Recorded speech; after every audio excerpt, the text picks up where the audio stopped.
بسم الله الرحمن الرحيم. الحمد لله رب العالمين والعاقبة للمتقين ولا عدوان إلا على الظالمين، والصلاة والسلام على رسوله الكريم وإمام الموحدين وعلى آله وصحبه أجمعين.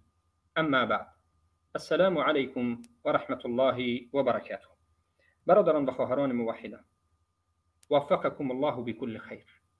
الله شما را موفق بکند به همه خیر که بهترین خیر و بزرگترین خیر این توحید است و شما را از همه بدی ها نگه بدارد که بدترین و سختترین بدترین چیزها و ظلم اکبر و بزرگترین چیزی که الله سبحانه و تعالی از اون ما را برحذر داشته این شرک است.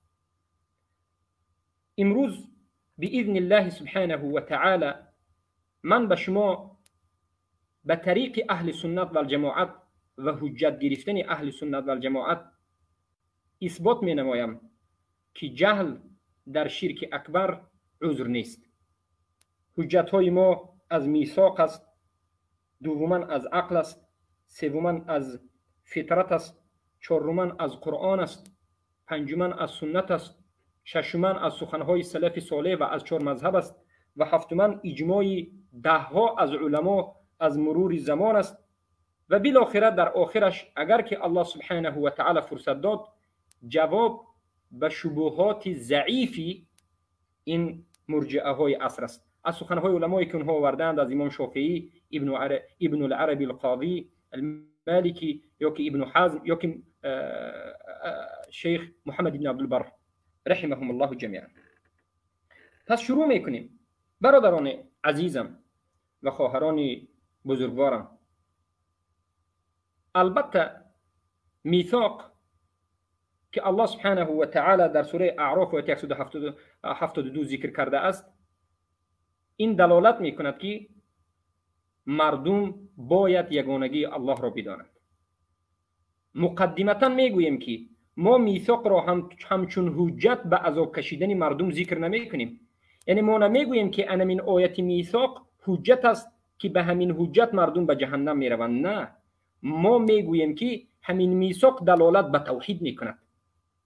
الله مردم را بیهوده ترکشون نکرده. مرجئه هایی که آیت میثاق را قبول ندارند به اونها میگوییم که این آیت را شما چی میگویید؟ حکمش را آیا منسوخ میدانید یا که تلاوتش ثابت است و حکمش را قبول ندارید؟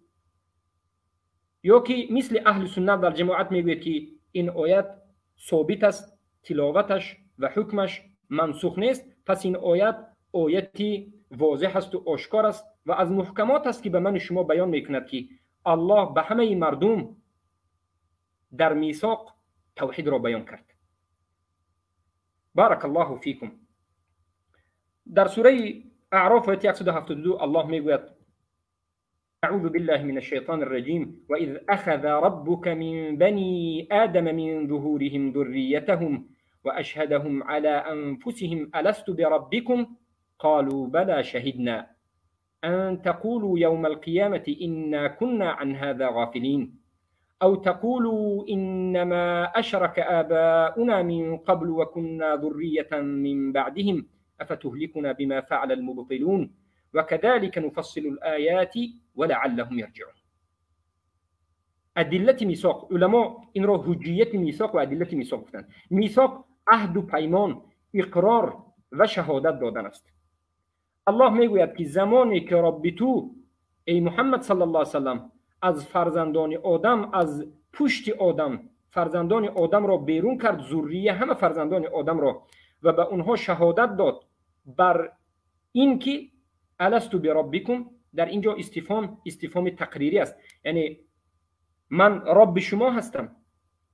مردم هم همه اون فرزندان آدم از اول تا به آخر این سخن الله را شنیدند و با آواز و با صدا، خیلی که علمای اهل سنت میگند، گفتند بله شهیدنا، بله ما شهادت میدیم که ای الله تو رب ما هستی. خیلی که در تفسیر امام طبری و در تفسیر قرآن عظیم و در تفسیر بغوی و قرطبی آمده، در اینجا الله سبحانه و تعالی دو عهد گرفت. عهد اول این به توحید است. الله عهد گرفت به توحید که من رب شما یگانه هستم، این توحید است، و به ترک شرک. زیرا هر جایی که توحید ذکر شد در اونجا ترک شرک این ضرورتی یکی از صحت توحید است. بدون ترک شرک توحید به وجود نمیاد. و بعد از این عهد دوم بر همین عهد اول گرفت، یعنی به همین عهد اولی که شما توحید را عهد دادید که موحد میشوید و بعد از این مرا اقرار کردید و ترک شرک را وعده دادید که ترک میکنید، به همین شهادت بدید و اقرار بکنید و نشود که روز قیامت بیاید و بگوید که غافلین. یعنی مشرکین هم در روز قیامت دو حجت داشتند، میرفتند میگفتند که یا غافل بودیم یا که میگفتند که ما مقلد بودیم. او تقولوا انما اشرک اباؤنا، پدرهای ما مشرک شدند، ما به اونها پیروی کردیم. او افتهلكنا بما فعل المبطلون. پس در اینجا الله سبحانه و تعالی آشکار و واضح بیان کرده ایستاده است که این آیت دلالت میکند که همه مردم به اونها رسانیده شده است یگانگی الله. این حجت است بر این که مردم وقتی که شرک را کردند مخالف عهد و پیمان میثاق برآمدند، پس اسم شرک را میگیرند و اینها مشرک گفته میشوند. اما به حجت این آیت ما نمیگوییم که انسانهای مشرک جاهل عذاب میکشند. این آیت حجت به عذاب انسانها نه، حجت به اسم شرک دادن بر اونها است. کسانی میگویند که به اونها عهد رسیدگی نیست، حجت رسیده نیست، میگوییم که میثاق همین حجت است برای گرفتن اسم در تکفیر اسم. هر کسی که شرک را کرد مشرک است به انمین سوره اعراف آیه 172. اما چرا؟ به خاطر اینکه مخالف به میثاق، مخالف به عهد و پیمانش برآمده و این آیت محکم است و این آیت حجت است. مرجئه هایی که قبول ندارند این سخن را، پس این آیت را از قرآن بیکار کرده و اونها اعتقاد دارند که بعضی از آیات های قرآن فقط خونده می شود، اگرچه منسوخ تلاوتش یا که بگیم حکمش منسوخ نباشد هم عمل کرده نمی شود. اگر همچنین اعتقادی را کسی بکند البته این کفر است. و باید اعتقاد بکنیم که آیات هایی که منسوخ نشده است تلاوتش و حکمش منسوخ نشده است، پس این محکم است و عمل کرده می شود. البته هست آیات هایی که محکم نیست، متشابه است، اما این محکم است. بارک الله فیکم. پس در زیر این آیت حدیث های زیادی آمده است. خیلی که میبینید از ابن عباس پیامبر صلی الله علیه و سلم درباره این میثاق حدیث های زیادی را گفتند. ببینید حدیث های صحیح است. چرا پیامبر صلی الله علیه و سلم درباره میثاق زیاد سخن کردند؟ به خاطر اینکه در حقیقت میثاق این تأثیر دارد در اسم. کسی که شرک را انجام داد پس مخالف به میثاق شده، مخالفت عهد و پیمان کرده و این انسان مشرک گفته می شود. اما به این آیت میثاق بار دیگر میگیم که ما کسی را نمیگوییم که به جهنم به حجت همین آیت می رود. بارک الله فیکم. زیرا مرجئه ها میگویند که این آیت را شما حجت میگیرید و میگویید که به سبب میثاق کسی به جهنم می رود. نه، هیچ کسی به حجت میثاق به جهنم نمی رود، زیرا که الله گفت و ما كنا معذبین حتی نبعث رسولا. میثاق در جایش هست، عقل در جایش هست، فطرت هست، اما ما هیچ کسی را عذاب نمیدهیم تا اینکه به او حجت نرسد. اما اسم شرک و اسم کفر را میگیرد. بارک الله فیکم. در تفسیرهایش ببینید حدیث های زیادی آمده. از سبب اینکه وقتی ما بارک الله فیکم به نهایت یعنی صحبت ها زیاد است، حجت ها زیاد است، مختصر میکنیم. این حجت اولی ما است. حجت دومی ما این عقل دلالت به توحید میکند. عقل دلالت به توحید میکند.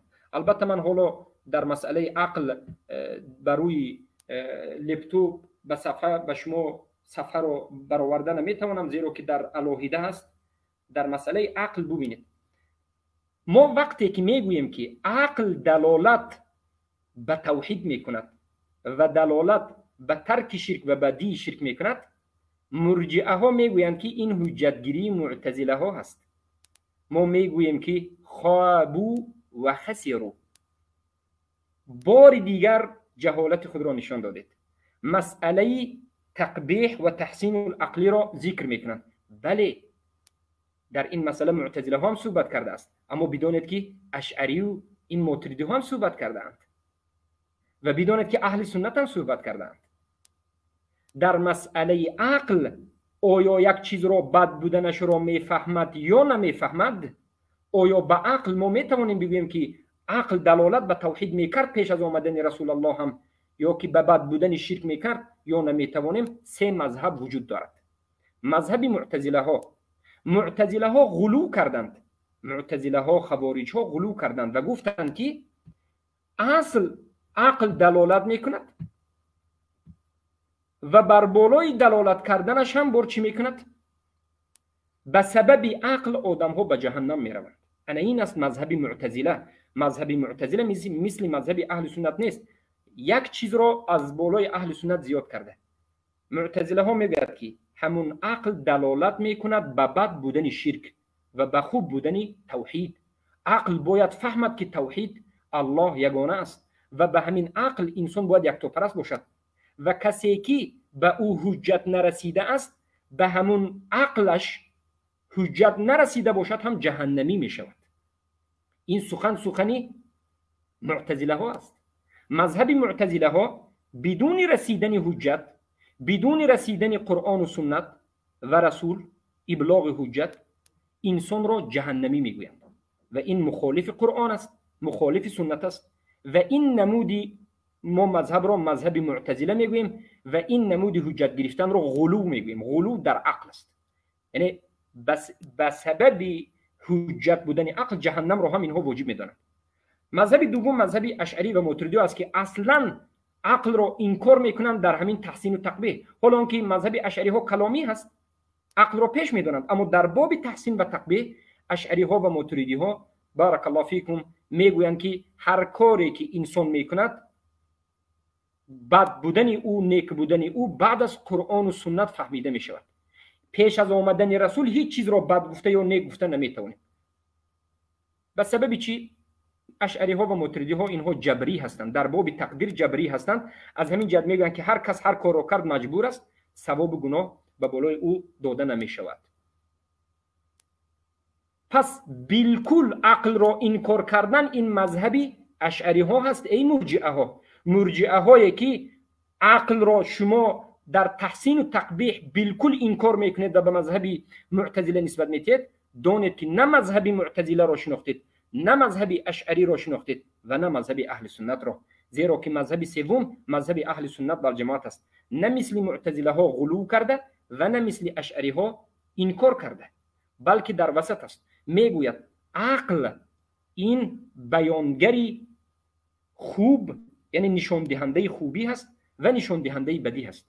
پیش از آمدن رسول هم انسان ها میدانستند که چیزهای بد، این چیزهای بد است، به مانند شرک کردن یا به مانند خوب بودن توحید، یا که به مانند بد بودن زنا، بد بودن آدم کشی و بد بودن دزدی. این چنین چیزها را بدون آمدن رسول الله، بدون آمدن حجت به عقل میفهمیدند. زیرا که از نظر اهل سنت و جماعت و سلف این امت، عقل میتواند که خوبی و بدی را بدون آمدن رسول هم بفهمد. اما ببینید اهل سنت از معتزله چی فرق دارد؟ خوب دقت بدهید برادرانم و خواهران موحدم. انا اینجا شما تلبیس این ابلیسان را میفهمید. تلبیس مرجئه این است که میگن شما معتزله. ما میگوییم اهل سنت از معتزله ها فرقشون این است که اگرچه اهل سنت میگویند با عقل توحید فهمیده می شود پیش از آمدن حجت، هم با عقل شرک بد بودنش فهمیده می شود و چیزهای بد فهمیده می شود، اما این فهمیدن حجت نیست به در آمدن به دوزخ. یعنی به سبب عقل کسی را به دوزخ داخل می شود نمیگوییم. به دوزخ داخل شدن حتما البته شرطش قیام حجت است، رسیدن حجت است. باز همون آیت که الله میگه و ما كنا معذبین حتی نبعث رسول، ما هیچ کسی را عذاب نمیدیم تا اینکه رسول به او نرسد. معتزله ها میگویند که به عقل آدم به او حجت نرسد هم جهنمی است. اهل سنت میگن که نه، به دلالت عقل کسی جهنم نمی رود، اما به دلالت عقل کسی را مشرک گفتن یا که کافر گفتن جایز است. خیلی که ابن تیمیه رحمه الله در این مسئله موضوع را بیان کرده اند در کتاب در التعارض بین العقل و النقل و در غیره. عادتا مرجئه ها که گوگلی را صفحه را ببینند دوست دارند، به گوگل داخل شوند، تقسیمات شیخ الاسلام را ببینند. شیخ الاسلام مسئله سه مذهبی باطل را ذکر ببینیم، دو مذهبی باطل را ذکر میکند و مذهب اهل سنت را ذکر میکند و میگوید و التقبیح قسمان احدهما كون الفعل ملائما للفاعل نافعا له او كونه ضارا له منافرا، فهذا قد اتفق الجميع على انه قد يعلم بالعقل او قد يعلم بالعقل. همه اتفاق کردند که به عقل چیزهای ضرر رساننده و چیزهای بد فهمیده می شود. در جمله بد بودن شرک و خوب بودن توحید به عقل فهمیده می شود. این روز این مرجعه ها که تمامی منطقه های مسلمان نشین را جهل به عذر می دهند، انسان هایی که در نزدشان علما هست، انسان هایی که تمامی امکانیت را دارند به اونها جهل را عذر می دانند، اینها هم مخالف میثاق برآمده، هم مخالف عقل و هم مخالف فطرت برآمده. زیرا که در مسئله تکفیر اسم گذاشتن فقط عقل و این کافی است که توحید را اونها باید بفهمند. عقل کافی است. در کتاب محمد ابن عبدالوهاب رحمه الله وقتی که نظر میکنید میبینید که الله را چگونه شناختی یگانه بودنش را، میگوید از دیدن زمین و آسمان، آفتاب و ماهتاب و اون چیزی که در بین زمین و آسمان است. پس به عقل الله سبحانه و تعالی را یکتا بودنش را انسان میداند. و در مسئله تحسین و تقبیح العقلی طرف مقابل ما از این 4-5 نفر آذری ها مذهبشان مذهبی اشعری هست، مذهبی ماتریدی هست، زیرا که اینها عقل را بالکل در مسئله بدی را دانستن یا ندانستن انکار میکنن که مذهبی جبری ها هست. جبریه یعنی کسایی که یعنی مجبوریم در باب قدر میگن. مذهب جهم بن صفوان که جبریه هست. بارك الله فيكم. والثاني كونه سببا للذم والعقاب فهذا هو الذي وقع فيه الخلاف. یعنی ببینید شیخ الاسلام میگوید عقل اثبات میکند که یک فعل بد است یا یک فعل ضرر رساننده بد است یا که یک فعل فایده آورنده خوب است. شرک و توحید را عقل دلالت میکند. اما انا من عقل آیا حجت می شود، آیا سبب می شود که انسان به سبب عقل به جهنم رود؟ نه. وقع فيه الخلاف میگن. خلاف با کی؟ با معتزله ها، با اشعری ها شده. ما میگوییم که کسی که عقل سالم دارد و مشرک است، کسی مشرک است در این دنیا. اگر در حقیقت این در کوه نیپال باشد و به این هیچ چیزی نرسیده باشد، اگر تصور بکنیم که همچنین انسانی وجود داشته باشد، پس بارک الله فیکم این چنین انسان یعنی حجت رسانیده می شود و بعد از این جهنمی گفته می شود. تو وی این انسان یعنی مشرک است. هر کسی که شرک اکبر را انجام داد مشرک است، عقلا هم یعنی میثاقا هم عقلا هم. بارک الله فیکم. اما مسئله دیگر، حجت سوم ما این فطرت است و معروف است حدیث پیامبر صلی الله علیه و سلم که کل مولود یولد علی الفطره، هر یک کودکی که تولد می شود با فطرت تولد می شود. فطرت چیست؟ یعنی اسلام میگن. اسلام یعنی چی؟ یعنی یگانه بودن الله را در قلبش دارد و به جانب الله چی است؟ مائل است، به جانب عبادت یگانگی الله مائل است. سبحان الله. اما بعد از کمی بزرگ شدنش این کودک را کی مشرک میکند؟ پدرش و مادرش.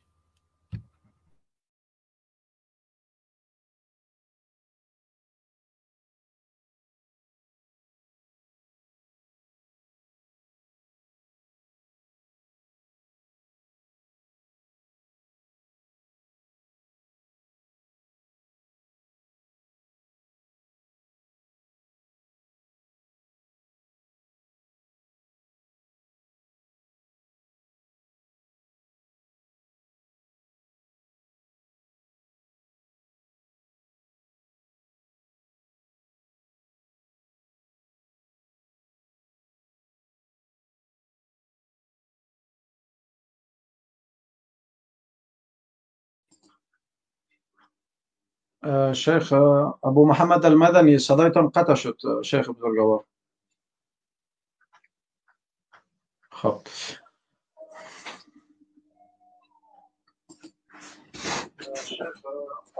برادران محترم، لطفاً منتظر بانین. فکر کنم تاثیر اینترنت است، قطع شد. انشالله دوباره ما اینترنتشان ضعیفی کرد، والله اعلم. انشالله دوباره برمیگردن. از تمام برادران و خواهران محترمه خواهش می‌کنیم که لطفاً آداب استودیو را در نظر بگیرین، از تکست های بیجای خودداری بکنین. سبحان الله، با خاطر از اینکه مؤمن و کسی که خود را من حیث یک موحد مینامه باید با دیگران باید فرق داشته باشه. اولین چیز برای او مهم اخلاق است، اخلاق حمیده. و کسایی که بدرت میگه اونا را بگذارین. همیشه براتون امیر ذکر میکنم که الله سبحانه و تعالی در کلامش میرواری میکنن لا تستوی الحسنه ولا سیئه ادفع بالتي احسن. ای رسول الله، نیکی و بدی اگر رقم نیست، بدی را به بدی جواب ندی، بدی را به نیکی جواب بدی. دوستای گرامی، لطفاً از تکسای بیجای خودداری بکنید. و کسایی که مخالفین هستن و کسایی که سوالاتی داشته باشن، ان شاء الله تعالی بعد از برنامه میتونن که راحت بالا بیان و صحبت های خود ارائه بکنن. در غیر از او، از تکس های بیجایی که مثلا شما بیادب هستین، در کجا بیادبی صورت گرفته؟ من نمیفهم. که یک دوست ما اینجا نوشته کرده که به نام حمید جاهید یوسفی اخلاقتان درست بسازید، زشت نباشید و مردم.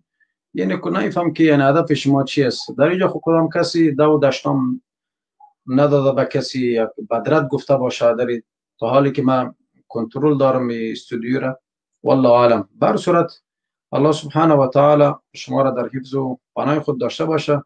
الله از توفیق عمل نصیب بکنه. این بسیار مهم است، این نقطه را در ذهن داشته باشین. الحمدلله ما و شما مسلمان هستیم، کلمه توحید را بر زبان میرانیم، لا اله الا الله. این احکام الهی است، این احکام است. ما باید کوشش بکنیم که این احکام را در وجود خود و در زمین الله سبحانه و تعالی محکوم بکنیم. هدف ما است، این هدف را ما داریم.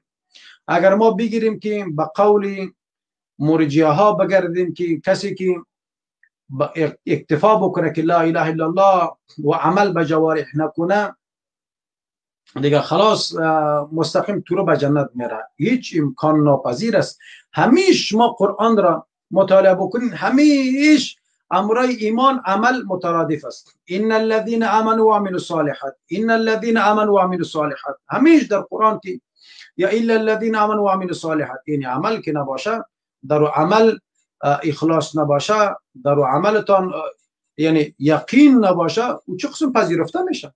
در عملت که شرک و کفر و امثال از او باشن، چطور امکان داره که در روز قیامت در حضور الله سبحانه و تعالی شرفیاب شوی؟ به او که ما جمله ذلك الفوز العظیم هستیم، یعنی که از جمله کامیابانی بزرگ.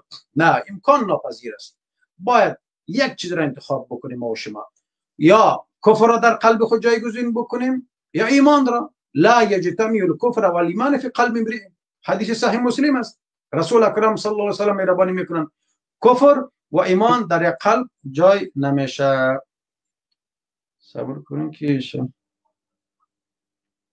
شیخ کمی اینترنت ما یک بار قطع شد، تو به وجود آمدنش کمی دوام بیتید. من یک بارش وجود بیاد به شما تماس میگیرم. اینترنت چلی که یک بار قطع شده همونجا. خب اینترنت از وقت قطع شده، ان شاء الله تعالی اینترنت جور شد دوباره بالا میایم. دوستای گرامی، هدف ما این است، کدام هدف دیگه ما و شما نداریم. یعنی بعضی از دوستان میاین بدرت میگوین در مقابل یک دیگر، اما این کار نادرست است، این کار ناروا است. حق معلوم است، مثل آفتاب باری، حق معلوم است. اگر ما به می عقیده بریم که ما بگوییم که کسایی که کلمه شهادتین را بر زبان جاری کردن و کل را ما معذور بدانیم و بریم در خانه یکی که تق تق تق تق بزنیم که فلان کی تو این عمل را انجام ندی، این عمل شرکی است، این عمل فلانی است، این عمل فلانی است، این عمل فلانی است. یعنی ما باید 1.7 میلیارد کم و بیشی که در این دنیا هست، یک 4-5% هم اگر اوسو کنیم یا 5% اوسو بکنیم، یعنی 95% بریم تق تق بزنیم، یک نفر روان بکنیم، این 5% نمیتونه که 95% در ظرف چند سال اونا را به طرف اسلام دعوت بکنه و برایشان بگه که حجت برای شما قایم بکنیم، برایشان بگه که حقیقت دین این است، اون است و فلان است. دوستای گرامی، وقتی که صدای دین را شنیدن، وقتی که صدای دین را فهمیدن، وقتی که فهمیدن که رسول الله آمده، او مردی که و یا او زنی که در داخل اسلام هست و خود را مسلمان فکر میکنه که من مسلمان هستم و کلمه شهادتین را بر زبان جاری کرده، بر از او لازمی است که باید دنبال دین بگرده و دنبال حقانیت بگرده، حداقل نواقص اسلام، نواقص ایمان، واجبات دین را باید بفهمه، باید شروط توحید را بفهمه. این خیلی مهم است. این نیست که کفر و شرک میکس شوه و توحید و شرک نعوذ بالله میکس شوه و بعدا بگویی که خلاص یا سلامت در داخل جنت میریم. این است. حالا مثلا مبارزه ما به خاطر چیست؟ اگر ما عقیده را داشته باشیم، در این صورت روافض هم معذور است، نصیریایی که در سوریه وجود داره اونا معذور هستند، حزب الله که در روی است اونا معذور هستند، صوفیای غلات اونا معذور هستند، یعنی و امثالهم، کسایی که عقیده‌ای که مثلا مرجیه و معتزله و جهمیه و امثال از اونا معذور هستند، خواهی یهود و نصارام اینا معذور هستند. خب با اینا ضرور نیست دیگه، خلاص اینا معذور هستن، خلاص تو رو مستقیم داخل جنت برو. یعنی ما باید تک تک بکنیم، با اونا حجت قایم بکنیم. دوستای گرامی، یک فعل شرک را یک کسی انجام میده، میره قصدش عبادت غیر الله هست و او که فعلش ما میبینیم، سبحان الله، میبینیم که در اونجا عبادت غیر الله را میکنه. خب چی میکنی؟ او را با کچال فروش خطاب میکنی، او کچال فروش، او مثلا لوبیا فروش، او پیاز فروش، او برنج فروش، همین تو صدا میکنی. اما فعلی را که انجام میده چی صدا میکنی؟ چی برش میگی؟ همین فعلی را که تو انجام میده، همین فعل مشرکان است. همین حالت ظاهری از او را ما میبینیم، با ما حالت ظاهری از او ما چی میکنیم؟ قضاوت میکنیم. ما میگیم که همین فعلی که تو انجام میدی، این همین فعل شرکیان است، این شرک است و این بسیار خطرناک است، تو از دایره اسلام میکشه و در این نقطه تو باید متوجه باش. این حالت ظاهری شما بیان میکنیم. اگر در اصل برسیم، ما بگیم که یک کسی رو ما باطنش نگاه بکنیم، باطن خو امکان نداره که باطن ما نگاه بکنیم، غیر حدود شرعی که جاری میشه. ولی مثلا یک مسلمان مرتکب زنا میشه، 4 شاهد عادل پیدا میشه، شهادت میده، عاقل و بالغ است، خواه در اینجا چی میکنی؟ میری تو چرا این کار کردی، این کار غلط کردی، این کار ناروا کردی، حجت را برای قایم میکنی. یک کسی که دزدی میکنه و امثال از او و امثال از او و امثال از او، بسیار مثال ها داریم. یک کسی که مرتد میشه، از دین میبره، او را چی فکر میکنی؟ من بدل دینه فقتله، کسی که دین خدا تبدیل کرد او را به قتل برسانی، حکم است. این مطابق از ما باید کوشش بکنیم که بعضی تناقضاتی که وجود داره باید او را از خود بیرون بکنیم. ما میگوییم دین اسلام بر تمام جهانیان رسیده، در همه جا بیان شده، کلمه توحید بیان شده، ابلاغ شده، ولیکن او شخص موظف است او باید دنبال حق بگرده. مثل کی؟ مثل سلمان فارسی. دیاری نمان که سلمان فارسی نگشته باشه، مذهبی نمان که سلمان فارسی نگشته باشه، پرسان نکرده باشه. آخر میآید و حقیقت را در مکه المکرمه پیدا میکنه، حقیقت را در اوجا اخذ میکنه و در اوجا مسلمانی خود اعلان میکنه. این است دوستای گرامی. متاسفانه بعضی سوء تفاهمایی که صورت گرفته باید اینها را بیرون بکنیم. و نقطه دیگه که بسیار مهم است خدمت شما عرض بکنم دوستای گرامی، بین رسول اکرم صلی الله علیه وسلم و سیدنا عیسی علیه السلام تقریبا 600 سال فاصله است. 600 سال کم و بیش 600 سال. در 600 سال مکمل دین حنیف، یعنی دین عیسی علیه السلام سبحان الله بر تمام بنی اسرائیل، به تمام اقوام در اونجا گفته شده و کل اکثریشان در ملت ابراهیم بودن. اکثریتشان در زمان عیسی علیه السلام در وقت در ملت ابراهیم بودن. علما موجود بود، علما بودن در وقت. تا زمان رسول اکرم صلی الله علیه و آله و سلم حتی علما در بین عیسی علیه السلام و رسول الله صلی الله علیه و سلم که همین قدر سالی که گذشته اهل فطرت را بسیار اندک ذکر میکنن، بسیار دلایل خیلی مستحکمی را ارائه میکنن. بسیار اندک بوده اهل فطرت. یعنی اهل فطرت او را میگه که در بین دو پیامبر فوت کرده باشه و پیامبر از او نرسیده باشه. ما را در راجع به عذر به جهل با تفصیل بیان کردیم. این اهل فطرت. یعنی حتی علما میگن که در زمان اهل فطرت بسیار اندک بوده. یعنی در وقت علما، مشایخ و امثال هم بوده و دعوت داده شده. قسمی که در سوره آل عمران در آیه 103 یک باریکی سی را میخوایم بر خدمت شما عرض بکنم. الله سبحانه و تعالی در سوره آل عمران در آیه 103 مهربانی میکنن: اعوذ بالله من الشیطان الرجیم و اذکروا نعمت الله علیکم اذ کنتم اعداء فالف بین قلوبکم فاصبحتم بنعمته اخوانا وكنتم على شفا حفرة من النار و الى آخر الآیه. سبحان الله. این آیه مبارکه در شأن اوس و خزرج نازل شده. تفسیر ابن کثیر است و علامه علوسی در تفسیر روح المعانی هم امیر ذکر میکنه. یعنی یاد بکنین نعمت الله سبحانه و تعالی را وقتی که شما با هم دشمن بودین، اوس و خزرج با هم دشمن بودین، با هم درگیر بودین، یکدیگر را میزدین، یکدیگر را میکشتین، سبحان الله، یکدیگر را به قتل میرساندین. این عداوتی، دشمنی، عداوتی که در بین اوس و خزرج بود در اون زمان در هیچ قومی نبود. اینا اینقدر عداوت و دشمنی در مقابل یکدیگر داشتن. الله عزوجل جا بیان میکنن فالف بین قلوبکم فاصبحتم بنعمتی اخوانا و کنتم علی شفا حفرة من النار. سبحان الله.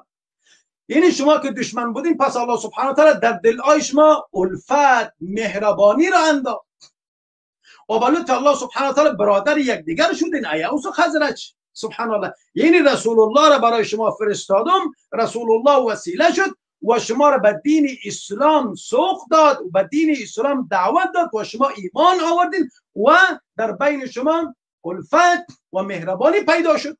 الله اکبر.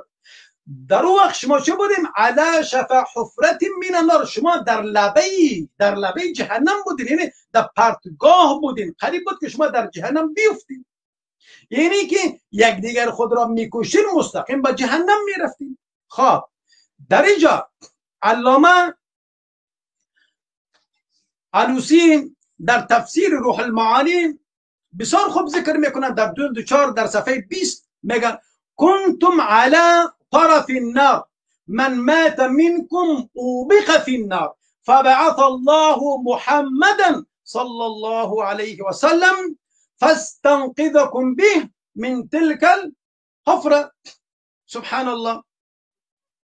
و ایران در جامع البیان هم میتونید ببینید در جلد 4 در صفحه 36 میگه که شما در لبه آتش بودین.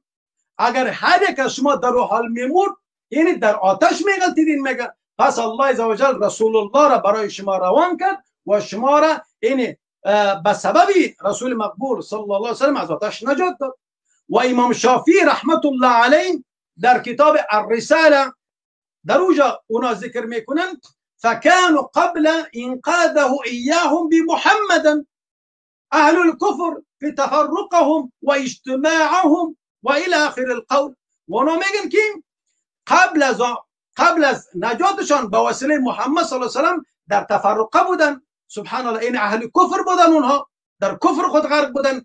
بزرگترین مواردی که دور هم جمع کردن عبارت از چی بود؟ اونا کفر به الله داشتن با وحدانیت الهی سبحانه و تعالی، به توحید الله سبحانه و تعالی. اما الله سبحانه و تعالی رسول الله را فرستاد و اونها را چی کردن؟ اونها را یک جای کرده. یعنی در اونجا چرا که مسیر اونها به طرف چی بود؟ به طرف جهنم بود، در پادگاه بودن. خب اگر بگوییم که اینا از اهل معذورین بودن، بگوییم که اینا عذر داشتن، سبحان الله، این نص قرآن است، این نص قرآن است، با ما و شما بیان میکنه. و ابن کثیر هم در جلد 1 در صفحه 349 میرم بیان میکنه. سبحان الله. بنا مطابق قضیه که اینا به خاطر از این ذکر کردم دوستای گرامی، یعنی در اون زمان هیچ عذری به اونها نبوده. یک تقریبا 600 سال کم و بیش میگذره. در اون وقت ورقه بن نوفل و دیگر علمایی که در دین حنیف بودن، در دین ابراهیم علیه السلام بودن، اونا دعوت الی الحق میکردن، در داخل مکه المکرمه دعوت الی الحق میکردن. سبحان الله. یعنی در اون وقت اونها را معذور نمیدانستند. حتی رسول اکرم صلی الله علیه و سلم به شخصی گفت، یک شخصی اومد گفت پدرم کجاست؟ گفت در جهنم است. دید که اون نفر ناراحت شد و گفت که خیلی پدرم هم در جهنم است. الله اکبر و کبیر. پدرم هم گفت در جهنم است. یعنی پدر رسول اکرم صلی الله علیه و سلم معذور نبودن، از جمله اهل فطره نبودن. و در حدیث صحیح مسلم با 1000 اصحاب کرام رضوان الله تعالی علیهم اجمعین که از یک جنگ، از یک غزوه برمیگردن، میرن به قبر مادرش و در اونجا چیز میکنن، دعا میکنن، استغفار میخواین، الله عز و جل منش میکنه از این حالت. بگریان میشه رسول اکرم صلی الله علیه و سلم، حتی 1000 صحابی بگریان شد، اصحاب کرام. بنا مطابق قضیه که با اونا عذر نبوده، این اونا معذور نبودن، از اهل فطره نبودن، من و تو ای مسلمان که 1400 سال کم و بیش میگذرد چرا معذور باشیم؟ خب بگویم که رسول اکرم صلی الله علیه و سلم پدرش خیلی یعنی حجت اتمام نشده بالای از او، بگویم که برای مادرش حجت اتمام نکرده، این بهانه را پیش بگیریم. بنا مطابق قضیه بعد با خاطر از این ما را بیان میکنیم که بعضی شبهاتی که در بین بعضی برادر ایجاد شده ما میخوایم که امور برطرف بکنیم. الله سبحانه و تعالی برای همه ما شما توفیق عمل نصیب بکنه و ما را در راستای دین مبین اسلام کامیاب و سربلند بگردانه. و هدف ما اینمی است که دوستان بعضی تناقضایی که در بین بعضی برادرها وجود داره علتش اینمی است. ما میگوییم که نیت ما، هدف ما، عقیده ما است و اجماع سلف عقیده‌ای است که حتی ابن کثیر رحمه الله در و ابن قیم الجوزی رحمت الله علیه در طریق الهجرتین در طبقات مکلفین صراحتا را بیان کردند. حتی علمای معاصر مثل ابن باز، ابن عثیمین، صالح الفوزان، ابن جبرین در کتبهاش، در فتاواش را ذکر میکنه که در حالتی کنونی کسی را معذور نمیدانیم، در اعتقادات، در احکام ما کسی را معذور نمیدانیم. خود صالح الفوزان ما را جمع‌آوری کردیم، هیچ تشویش نکنین، تمام ویدیوهای اونها را جمع‌آوری کردیم، ترجمه میشه انشالله که در آخری برنامه ما علاقات درسی که به اتمام میرسه از شیوخایی که ما اونا را صوتیایشان، ویدیوهایشان جمع‌آوری کردیم خدمت شما پیشکش میکنیم، بیان میکنیم باذن الله سبحانه و تعالی. بنا مطابق از دوستای گرامی باید ما و شما مخیر باشیم، بیدار باشیم که اینمی برای امت بهانه جور شده که امروز بالای ما تاخت و تاس، بالای ما ببینیم که از بالا مرمی میریزانند، توپ و تانگ بالای ما و شما هست. سبحان الله. هر روز در هر ممالک اسلامی مسلمان کشته میشه. اگر بگوییم که برو فلانی معذور است، اون که توحید بر از او آگاهانی و حقیقت را بر از او برسانی و او را از فعل بازداری و تو باز امور دو فعل دوچار میکنی، خب فکر میکنه خب برو خب ما عذر به جهل دارم، الله عز و جل امید است که مرا ببخشه. منتظر باشین بان که ابو عمر صلاح الدین بیا و تختخ کنه و بگه که برادر امی کارت خلاف قرآن است. ما با یکی از جماعت تبلیغی بحث میکردیم، ما بازمو تو گفت که امی که جهاد مسلحانه وجود نداره به زبان باید بگی. ما گفتم خیلی در افغانستان خوی آمریکایی آمده پیش هر آمریکایی برم ای امریکی جی بایساب مد مارو ये बेचारा लोग है ये अफगानी लोग गरीब लोग है मत मारो पानी दे दो रोटी दे दो فلان دید و گفته بیشک او با تو بتانگ آمده او با تو دوده پانی برد میده مطابق قضیه سبحان الله باید گفتی استاد یاسر رحمت الله علیه که اوی که با بیل و کلنگ می آمدن ما گفتیم بیا خوش آمدین خب با تانگ و توپ آمده. بر صورت دوستای گرامی هدف ما این است که کوشش کنیم در این نقطه این ما به هر کس امی فعل را قائل شویم برش بگوییم که تا که حجت اتمام نشه که ما بالای از او نمیتونیم حکم بکنیم که مشرک است و کافر است. الله نخواسته ما در روز قیامت در نزد الله سبحانه و تعالی ما مسئول هستیم. برادر بزرگوار جوانمرد موحد خوش آمدید. السلام علیکم و رحمت الله و برکاته. و علیکم السلام و برکاته. شیخ مدنی هم چیزش خراب شد همین اینترنتشون. خواهش شما چند دقیقه صحبت بکنین ما تا که بزرگوار را بیارم ان شاء الله. تشکر استاد محترم. مهربانی.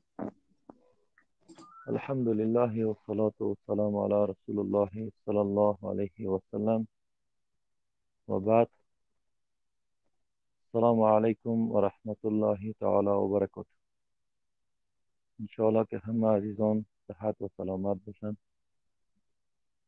الله متعال حفظتان بکنه. استاد گرامی ماشاءالله خیلی برنامه زیبا، نه تنها که مسئله عذر به جهل بیان میشه، تمام موضوعات که ضرور است اونها را بیان میکنه شما.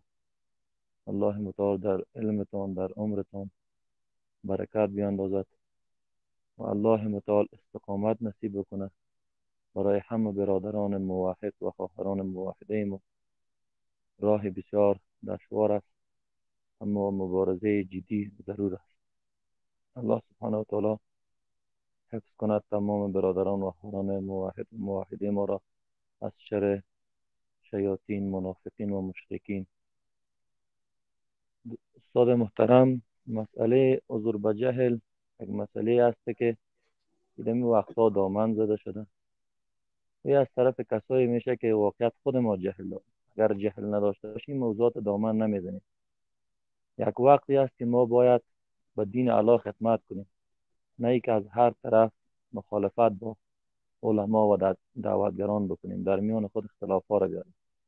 این مسئله مذهب و مذهب پرستی و اینها چی بود که در وقتا مسئله عذر به جهل و تمام علما هم اتفاق دارند که عذر به جهل نیست. این مسئله را کشیدین و روز مردم اینمی که پا رفت شده میره بناحق. متاسفانه ما و شما کوشش بکنیم که مردم را در یک عملهای درست اینها راهنمایی کنیم، نه ای که مردم را در اختلافات بندازیم، مردم را بیاییم در گمراهی قرار بدیم که عذر شد که فلان شد فلان شد. مسئله عذر به جهل مثل روز روشن است. یک مسلمانی که همه چیز را بدانه و ما و شما با او عذر قائل باشیم هرگز امکان ندارد. اگر ما و شما مثال بدیم در همی نماز خواندن مسلمانان، نمازی که فرض است بالایش صحبت با الله است، سخن گفتن با الله است، 5 دقیقه در نماز خود استاد نمیشن که با الله سبحانه و تعالی سخن بگوییم. الله سبحانه و تعالی در سوره عنکبوت آیه 45 میفرماید بسم الله الرحمن الرحیم ان الصلاة تنهی عن الفحشاء والمنکر. به تحقیق که نماز انسان از کارهای ناپسند دور می‌سازد. آیا واقعا ما را از این کارهای ناپسند دور ساخته؟ می‌بینیم یک طرف نماز می‌خوانند، یک طرف دیگه غیبت و تهمت و سخنچینی و اختلافات و به ضد یکی دیگر باش، در فکر تخریب یک دیگر باش، یا از یک طرف فتوا می‌دی و از دیگر طرف و معلوم نیست که کدامش حق است کدامش باطل. مردم در گمراهی قرار می‌گیرند و جوانان ما هم باید کورکورانه پیش نرن، درست تحقیق بکنن، اطور نکنند که همزمان یک طرف قبول بکنن. همیشه محقق باشند تحقیق بکنن، ببینن که سخن کدام طرف مطابقت با قرآن و حدیث داشت. از هر طرفی که مطابقت با قرآن و حدیث داشت، حدیث صحیح بود، قبول بکنن، عمل بکنن. اینجاست که کمال کامیابی است. ما نمیتونیم که یک مسلمان بیاید یک عمل شرکی را انجام بده ما بگوییم که چی داره؟ عذر داره. اگر او طور باشه خب مشرکین رسول الله صلی الله علیه و سلم چقدر برشون بیان میکرد، میگفت بگوی لا اله الا الله تفلح، رستگار میشه. قولوا لا اله الا الله تفلح. هر کس کلمه لا اله الا الله را خواند رستگار میشه. اما ما شاهد هستیم که هرچی بر آنها میگفتن به رسول الله دشنام میدادن، توهین میکردن، تحقیر میکردن، بدترین القاب میزدن. و امروز هم چنین هست. عالمی که بیان میکنه این طاغوت هست، این کفر است، این مسئله شرکی است، این مسئله کفری است، بر از او تاپه میزنن، تکفیری شد، فلان شد، فلان شد. برادر عزیز، حق را قبول بکن، از حق هرگز منصرف نشو. اینقدر دنیا پرستی، شهرت پرستی به درد نمیخوره. پشت شهرت، قدرت اینها را الا بتیم، فقط و فقط رضایت الله سبحانه و تعالی را به دنبالش باشیم.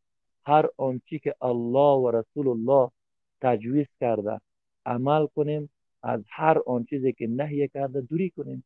کمال رستگاری است. کمال یک مؤمن بودن واقعی است که یک نفر به خاطر الله اعمالش انجام بده، نه به خاطر رضایت مردم. رضایت مردم چی کنیم؟ اگر ما در فکر رضایت مردم باشیم که مردم در هر کار هستین مثل یک گپشان که میزنن، با هر کار آشنا باش بازم با خدا باش.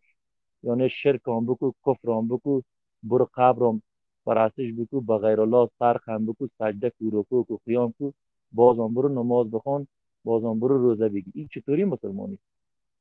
نماز بخون خود زنام بکو، نماز بخون برو به یک خواهر مسلمان دشنام و تحقیر بکو. چه رقم مسلمانی؟ نماز درست معنیش نمیفهمن، کلمه خود نمیفهمن، همه امورات زندگی را میفهمن. پس به اینها ما چطور میتونیم عذر خواهی شیم؟ همین عقل سلیم امیر قبول میکنه؟ رسول صلی الله علیه و سلم عذر خواهی نشد، نگفت که اینها چیز است. مشرک مشرک گفت، کافر کافر گفت. او خود نگفت که یا معذور هستین یا کلش خیر است، یا بیان کردیم. دین زمان بیان شد، هیچ کسی حق نداره بگه معذور است. امروز عصری است که رسانه هاست، میدیا هاست، دعوتگران به هر زبان است، به هر زبان امروز دعوت داده میشن. و الحمدلله مفسرین، محدثین همه زحمت کشیم، کتاب های اینها وجود است. بخوان، تحقیق بکو، عمل بکو، برسان پشت اختلافات را، پشت این مسئله که به درد نمیخوره و طرف بنداز. باید ما و شما اینی یک چند شودگان اگر در این برنامه داشته باشیم و طرفدار ازی هستم شیخ گرامی که باید یگان برنامه داشته باشیم که موضوعات عقیده‌ای، این موضوعاتی است. الحمدلله موضوعات برنامه ما شما خیلی خوب است که فقط و فقط تنها در مسئله حضور و جهل نیست. شیخ ابو محمد مدنی را الله متعال حفظ کنه، موضوعات را برای مردم به اصطلاح واضح میکنه، بیان میکنه که به درد ما میخوره، یاد میگیریم. نه که سوال و جواب ناحق، ای از او طرف یک گپ بعد بزن و از او طرف گپ بزن، چی معنا میده؟ بیایم یک روز مفهوم کلمه لا اله را برای دوستان بیان بکنیم، دیگر روز بگوییم که طاغوت چیست، دیگر روز بگوییم کفر به طاغوت چیست. ما یک روز این برنامه ندیدیم که هم بگویم فما یکفر به طاغوت و یؤمن بالله. با طاغوت زمانی که کافر شدی، در حقیقت اینجاست که کمال ایمان است که تو به الله ایمان بیاری. این مسئله بیان نمیشه. هر روز یا طرفداری یا نظام است، اگر روش طرفداری یا نظام میکنه او رو تکفیر میکنه، اگر او نمیکنه این مسئله یار ما او طرف بندازیم، حق حق بگوییم، باطل باطل بگوییم. کمال خرسندی همیشه اعمال ما را، رفتار ما را، اقوال ما را همیشه طول ترازو بکنیم با قرآن و حدیث، که واقعیت ما با قرآن و حدیث متمسک هستیم یا با سخنهای عالما و دعوتگران. آن چیزی که حالا ببین که علما چقدر شخصیت هستن، میگن اگر گپ ما مطابقت با قرآن و حدیث نبود بزنید به دیوار. در صفحه اول کتابشون، در صفحه اول کتب حدیث که مطالعه میکنید، در همین کتاب ها، در همین 6 کتاب بخاری و مسلم و ماجه و ترمذی و ابی داود و نسائی، همه این کتابا را میبینی که در اولین صفحه اینا حدیث صحیح هست که رسول صلی الله علیه و سلم میفرماد انما الاعمال بالنیات، تمام اعمال شما به نیت های شما بستگی دارد. تمام اعمال شما به نیت هایتان بستگی دارد. هم مجاهدتان، هم نمازخوانتان، هم حاجیتان، همه چیزتان. متاسفانه امروز ما این مسئله را بیان نمیکنیم، میایم مردم در گمراهی و الحمدلله شبهات موحدین حل شده، هیچ کسی ان شاء الله که شبهه نداره و همه برای همه معلوم شده مثل روز روشن است. چی کنیم که بعضی از دوستان هستن که هنوز هم پشت همین مسائل را گرفتین.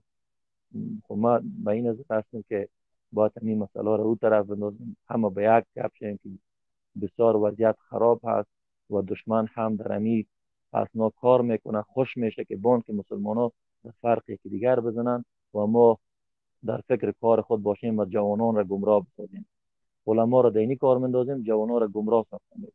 بیایم همین مسئله را او طرف بندازیم، بیایم به خاطر الله متعال یک دیگر را دوست داشته باشیم، دشمنی بکنیم. این کمال ایمان. ما میایم در حقیقت ای از او طرف کومنت بازی بکنه، نه کتاب مطالعه میکنن، نه اعمال خوب بینه، فقط روز خود را 6 تا 7 ساعت میان در مسئله او را یک گپ خراب بزن، حق قبول نکو. نه این چقدر این اصلا این بحثا نتیجه نمیده.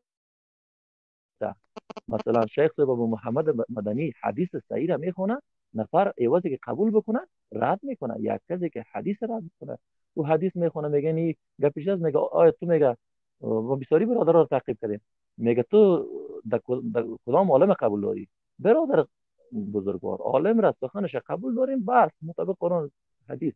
ما سخن از کتاب الله و سنت رسول الله قبول داریم. اگر تو میگه پیرو کدام عالم هستی، ما پیرو هیچ عالمی نیستیم، پیرو هیچ عالم نیستیم. عالم را سخنش میگیریم، طول ترازو میکنیم، به قرآن حدیث مطابقت داشت عمل میکنیم، تحقیق میکنیم، نداشت رد میکنیم. ما را الله متعال چشم داده، عقل داده، گوش داده، همه چیز داده. پس لازم است که تحقیق بکنیم. او عالم هم همینطور انسانی بوده که درس خونده، تحقیق کرده، خود رسونده. مثل ما اینطور نکرده که بیا یک برادر مسلمان تا یک عالم رد بکو به خاطر شهرت، به خاطر موقف، به خاطر مقام. ما بسیاری دوستا را، بسیاری نفرا را میشناسیم، غیبت نشه، که فقط به خاطر این قدرت و شهرت اینی هستن که امروز ترس برده میرن و هر مسئله را بیان میکنن. کوشش شوه که همو دوستی ما، برادری ما در این مسئله خراب نشه. هر مسئله که هست حق و باطل باید آشکار باشه، بگوییم که این حق است، این باطل است، از کسی حراس نداشته باشیم. و ما ابو عمر بسیار سخنا دارم، مزاحمت نکنیم. الله متعال حفظتان بکنه. جزاک الله خیرا برادر بزرگ. الله شما را در حفظ خود داشته باشه. جزاک الله خیرا. ان شاء الله مزاحمت نمیکنیم. شبای بعدی ان شاء الله در یگان موضوع گپ میزنیم. عالم تو آمدیم به خاطر از اینکه احوال جویا شیم، گوش بگیریم. نه جزاک الله خیرا، احسن الجزا. خب شیخ مدنی هم آمدن، ان شاء الله اونا رو بالا میگذاریم، خواهش شما رو پایین تا میکنیم ان شاء الله. شیخ درس خود ادامه بدن. و در ضمن از اینکه السلام علیکم و رحمت الله. و علیکم السلام و برکاته. شیخ مدنی بزرگوار آمدن. قبل از اینکه شیخ درس خود شروع بکنن، یک نکته را خدمت دوستا عرض بکنم. برادران محترم لطفا از کامنت بازی ها خودداری بکنین، متوجه درس باشین. فقط یک نکته را شیخ صاحب اگر اجازه شما باشه من امیر ذکر کنم. الله سبحانه و تعالی در سوره انعام در آیه 157 مهربانی میکنن: اعوذ بالله من الشیطان الرجیم فمن اظلم ممن كذب بآیات الله وصدف عنها سنجزی الذین یصدفون عن آیاتنا سوء العذاب بما كانوا یصدفون. چه کسی ظالمتر است از آن کسی که آیات الله را تکذیب میکنن و از آن روی میگردانند. ما کسانی را که از آیات ما روی بگردانه به سبب روی گشت دادنشان چی میکنیم؟ بعضای بسیار بد گرفتار میکنیم. در اینجا صادف عنها یعنی به معنای روی گردانیدن است. و ابن جریر در تفسیرش هم امیر از عبدالله ابن عباس رضی الله تعالی عنه نقل میکنن چی صادف عنها این روی گردانیدن از حق است. از اونا در جامع البیان مهربانی میکنن در جلد 8 در صفحه 95 سیثیب الله الذی يعرضون عن آياته وحججه ولا يتدبرونها ولا يتعرفون حقيقتها فيؤمن بما دلتهم عليه من توحيد الله وحقيقة نبوة نبيه وصدق ما جاء به من عند ربهم سوء العذاب. میگه الله عزوجل کسایی را که از آیات و حجت های از او روی میگردانه و در آیات از او سعی کنین در آیات از او چی میکنین؟ تفکر نمیکنن، تدبر نمیکنن و حقیقت دنبال حقیقت اونها نمیگردن، حقیقت را نمیشناسن تا اینکه بتانن که حداقل همین توحید را بشناسن، توحید به الله سبحانه و تعالی، حقیقت نبوت رسول اکرم صلی الله علیه و سلم بشناسن. سبحان الله از جانب الله سبحانه و تعالی آمده به او ایمان بیارن. اینا میگن اگر تفکر نکنن، یعنی تدبر نکنن در آیات الهی و در احکام الهی، دچار عذاب بدی میشن. بنا به خاطر از اینکه همه آیاتی که ذکر میشه و شخصی که با یک کار زشت، یعنی مثلا شرک، ظلم عظیم گفته شده به او دچار میشه، او باید تفکر و تدبر بکنه. با یک نعبد و یک نستعین باید فکر باید بکنه. هدف ما از دوستای گرامی الله سبحانه و تعالی توفیق عمل نصیب بکنه. میتیم وقت را برای شیخ مهربانی میکنه. شیخ فاضل. بار دیگر السلام علیکم و رحمت الله و برکاته. برادران و خواهران آدم که اینجا حضور دارید، البته اولا معذرت خواهی میکنم این چنین حالت ها بعضا البته که رخ میتید، این تکنولوژی هست و اینترنت و این حالت ها است. بارک الله فیکم. ما تا اینجا سه نمود حجت ها رو به شما بیان کردیم: میثاق، عقل و فطرت. اما هر سه این برادرانم و خواهران موحدم، این سه نمود حجت به عذاب نمی شود، حجت به فهم الله می شود. یعنی هم میثاق و هم فطرت و هم عقل دلالت می کند که الله یگانه است، الله شریک ندارد و شرک بد است و توحید باید به وجود آید. همین کافرها اگر عقلشون را دیگرها تغییر نمی دادند، فطرتشون را دیگرها تغییر نمی دادند، اونها حقیقت را می فهمیدند یا که به زودی قبول می کردند. بارک الله فیکم. پس اینجا مسئله این است که آیا به حجت میثاق یا به حجت عقل یا به حجت فطرت ما کسی را میگوییم که به جهنم داخل می شود؟ نه، نمیگوییم. این حجت ها برای عذاب نیست، بلکه این حجت ها حجت می شود که توحید را یعنی میثاق اثبات کرده، فطرت و عقل، و این دلالت می کند که هر کسی که به شرک واقع شد اگرچه به او حجت نرسیده باشد ما او را مشرک می دانیم. اما بگوییم که آیا همین روز در عالم اسلامی که بگوییم سرزمین های مسلمان نشین کسایی هست که به اونها حجت نرسیده باشد؟ نه، کسایی نیست که به اونها حجت نرسیده باشد. زیرا که حجت رسیدنی که مرجئه ها میگن یگان نفر از اهل سنت نگفته. هر کجایی که قرآن رسیده و ترجمه قرآن رسیده، علما دارد، اینترنت دارد، پس حجت رسیده است. اصلا از نظر حجت رسیدن یا نرسیدن هم اگر صحبت بکنیم، بیاید بگوییم که از نظر مرجئه ها بله اگر حجت رسد مشرک میشد، بگوییم هم امروز به همه حجت رسیده است. اما مشکلی اینجاست که مرجئه های غلات زمانه حجت را هم تغییر دادند. حجت را در باب شرک و کفر گفتند به هر یک نفر باید رفته به گوش چپش و راستش بگویی و حجت را تو نه عالم باید بگوید و غیر و غیر شروطی که این شروطشون را از جهم ابن صفوان و از جاحظ و از مرجئه های غلات گرفتند. زیرا که اهل سنت و جماعت میگه لانذرکم به و من بلغ، به هر جایی که قرآن به زبان خودش رسید تمام است، او باید کافتکاو بکنه، زیرا که امکانیت هست. چخیلی که ما جهل را به شما بیان کردیم که جهلی که امکانیت دارد که بالا نابود کرده شود. انسان ها امروز همه امکانیت نابود کردن جهل را دارند، اما حرکت و به اهمیتی از جانب اونها است، پس به اونها حجت قائم شده. از نظر مرجئه ها هم نظر بکنیم، از نظر مرجئه قدیم حجت قائم شده. پس امروز مرجئه ها را غلات گفته می شود، زیرا که حجت را هم تغییر دادن. این بود سه حجت ما که به عذاب حجت نمی شود. تکرار میکنیم تا که مرجعه ها غلط نفهمند و برادر ما هم درست بفهمند. اما دلیل اولین ما از قرآن که کسی که شرک را انجام میدهد این کافر است، مشرک است، این مسلمان است. اولین و بزرگترین حجت که هر یکی شما میتوانید که این را بفهمید و این بینهایت حجت قوی است که هر کسی که شرک اکبر را انجام داده کفر بر طاغوت ندارد. حجت چیست؟ الله سبحانه و تعالی در سوره بقره آیه 256 کفر بر طاغوت را پیش از ایمان به الله ذکر کرده. کسی که ایمان به الله دارد کفر بر طاغوت ندارد، این مسلمان نیست. از همین جهت پیش از ایمان به الله کفر به طاغوت ذکر شده. الله میگوید فمن یکفر بالطاغوت و یؤمن بالله فقد استمسک بالعروة الوثقى. کدام انسان ها در حقیقت واقعی به کلمه توحید لا اله الا الله چنگ زده اند و همین کلمه لا اله الا الله به کیها فایده میدهد؟ به کسایی که دو شرط را به وجود دارند. شرط اول کفر بالطاغوت، شرط صحت است، رکن است، کفر بالطاغوت را و بعد از این ایمان به الله را.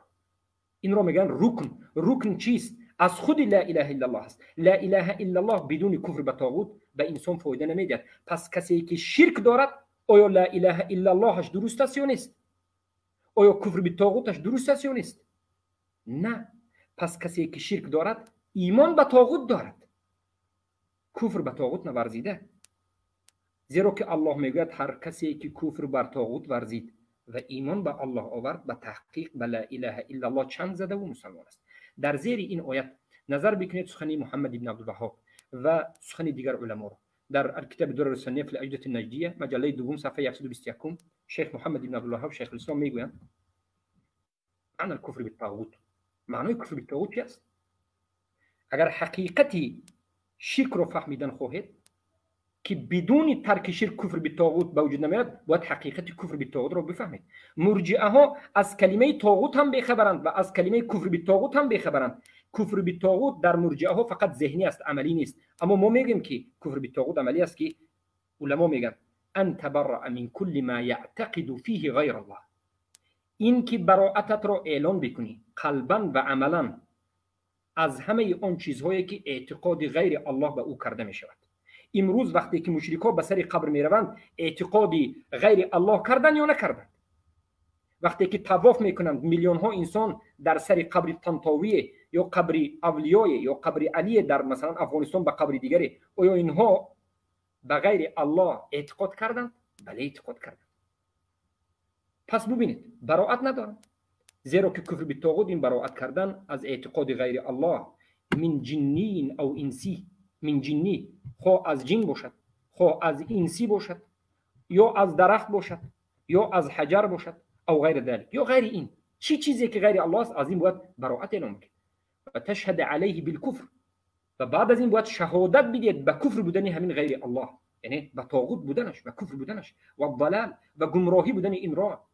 و بعد ببینید غیر الله را که به او اعتقاد کرده می شود ولو کان انه ابوک او اخوک، گرچه این پدرت یا برادرت باشد. کسی که اعتقاد به غیر الله دارد اگر پدرت و برادرت باشد باید دور بشید.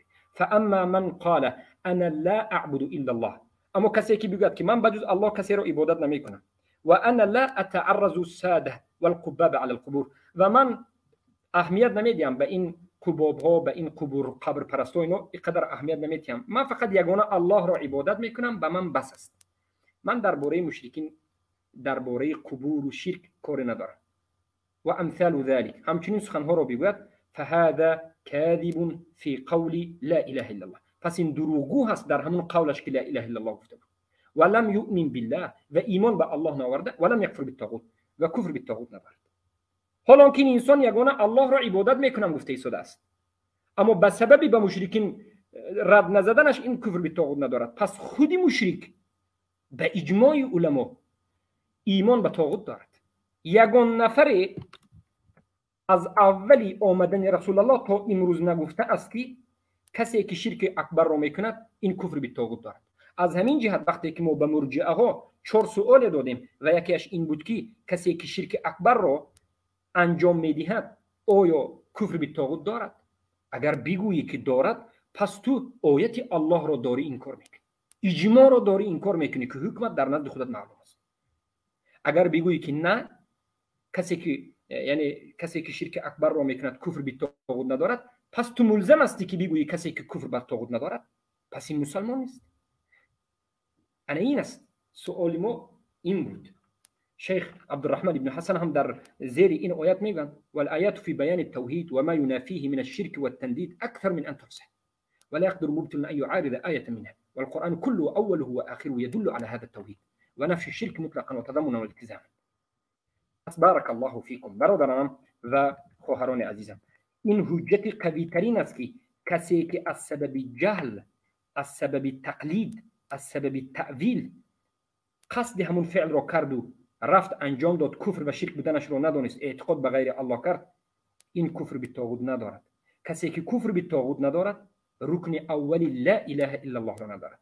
کسی که اولی رکن لا اله الا الله را ندارد، پس این رکن و شرط صحت اولی لا اله الا الله را به جان آورده، لا اله الا الله به او فایده نمیدهد. سبحان الله. این است سخن علما و این است فهم علما. پس این مسئله بینات خطرناک است و به نهایت این چنین حجتی قوی است. اینجا ببینید ابن القیم الجوزی در کتاب مدارج السالکین مجله 3 صفحه 84 در زیر آیتی که و من یرغب عن ملت ابراهیم الا من سفه نفسه، هیچ کسی از ملت ابراهیم روی نمیگرداند مگرم آنی که سفیه است و جاهل است و بی عقل است. میگه که الله خلق را به دو قسم تقسیم نمود، سفیها لا اسفه منه. سفه یک جاهلی که از این دیدن نادان و جاهل و بی عقل وجود ندارد، و رشید و یک آدمی که رشید عقل دارد و حکمت دارد. سفیه کی است؟ من رغب عن ملته الى الشرك، کسی که از ملت ابراهیم به شرک گذشت. این چی است؟ در ملت ابراهیم نیست، این سفه است. رشید کی است؟ من تبرأ من الشرك قولا وعملا وحالا فكان قوله توحيدا وعمله توحيدا وحاله توحيدا ودعوته الى التوحيد. هر کسی که براءت کرده است از شرک با قولش، با عملش و با حالش، قولش توحید است، عملش توحید است، حالش توحید است، دعوتش به سوی توحید است. پس دومین حجت قوی ترین اهل سنت و الجماعت این است که الله امر کرد که در ملت ابراهیم باشید. در ملت ابراهیم بودن موحد بودن مسلمان بودن است. همین ملت ابراهیم ملت محمد صلی الله علیه و سلم است. پس کسی که شرک را انجام میدهد این در ملت ابراهیم نیست. پس اگر در ملت ابراهیم نباشد مسلمان نیست. آیا کسی قادر هست از این مرجعه ها که بیاید و بگوید که کسی شرک اکبر را انجام میدهد به جهل و تقلید و تعویل این در ملت ابراهیم است؟ اگر بگوید قسم به الله به کفر واقع شده و خود الله و رسول را تکذیب میکند، زیرا که الله گفته ایستاده است که ملت ابراهیم این براءت از شرک، براءت از مشرکین است. سوره تحریم آیه 4 ببینید حجت قوی ترین به تکفیر مشرکین جاهل است.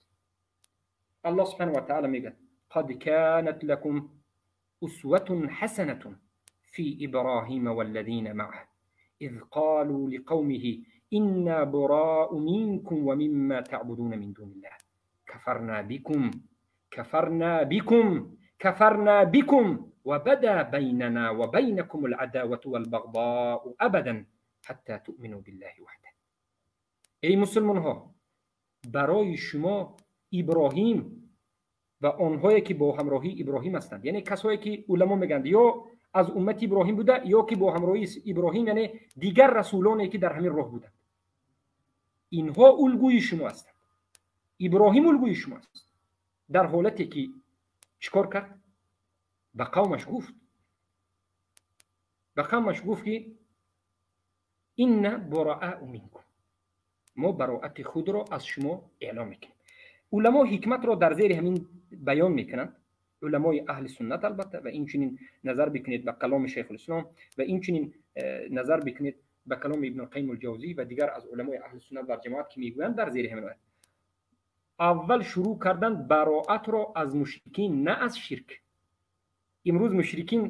امروز مرجئه ها خلاف این آیت عمل میکنند. اینها براءت را از شرک کرده اند اما براءت را از مشرکین نکردند. ابراهیم براءت را اول از مشرکین کردند، گفتند این براء منکم، ما از شما بیزار هستیم. براءت چیست؟ تکفیر است. براءت تکفیر است. براءت به کافر کرده میشه. براءت یکی از نشان دهنده های تکفیر است، زیرا که رکن براءت تکفیر است. بدون تکفیر براءت نمیآید. چرا اول مشرک ها را تکفیر کردند و از مشرک ها براءت کردند؟ زیرا که وقتی که از مشرک اول براءت میکنید پس شما یقینا از شرکش هم براءت کردید. اما اگر بعضی انسان ها رو میبینیم که از شرک براءت کردند اما از مشرکین براءت نکردند. از همین جهت براءت کردن از مشرکین این اولا هست و افضل است که اول باید شروع بشود به همین ملت ابراهیم است. اما کسانی که از شرک براءت میکنند و از مشرکین براءت ندارند اینها در ملت ابراهیم نیست. کسی که مشرک را مسلمان بگوید خطری بزرگ دارد. آیا ملت ابراهیم همین بود که ما از شرک براءت میکنیم اما از مشرکین براءت نمیکنیم؟ نه، بلکه اول باید از مشرک براءت بکنیم. ابراهیم گفتن این براء منکم، ما براءت خود را از شما اعلام کردیم. یکم موضع تکفیر، ما شما را تکفیر میکنیم. و مما تعبدون من دون الله، و اون چیزهایی که بجز الله عبادت میکنیم از اونها هم براءت خود را اعلام بکنیم. کفرنا بکم، ما به شما کفر ورزیدیم. در زیر این علی بن خضیر و دیگر از علما میگن که این تکفیر اونها است. و بدا بیننا و بینکم العداوه و بدا ای ظهر. ابن جریر تبری میگن ظهر یعنی از همین حاضر آشکار شد بین ما و شما ای مشرکین دشمنی و عداوت تا همان زمانی که ایمان به الله بیارید. مقصد چیست؟ از این وقت حجت و استدلال چگونه گرفته میشود؟ گرفته میشود که ملت ابراهیم این یگانه عبادت کردن الله است. هر کسی که در ملت ابراهیم است این مسلمان است و موحد است. کسی که در ملت ابراهیم نیست پس مسلمان نیست، پس یکتاپرست نیست. هر کسی که شرک را ترک نکرده این هیچگاه و هیچ وقت در ملت ابراهیم نبود و نمیشود. و لا اله الا الله گفتش به او فایده ندارد، زیرا که همون وقت لا اله الا الله فایده میتد که کفر به طاغوت داشته باشد. چخیلی که سوره بقره و 256 به این دلالت میکنه. انا این است فهم اهل سنت و الجماعت. بارک الله فیک. حجت دوم از آیت قرآن. حجت سوم از آیت قرآن، کسی که جاهل به توحید است، این البته که شرط صحت لا اله الا الله را نآورده و این اسلامش صحیح نیست. به کدام معنا؟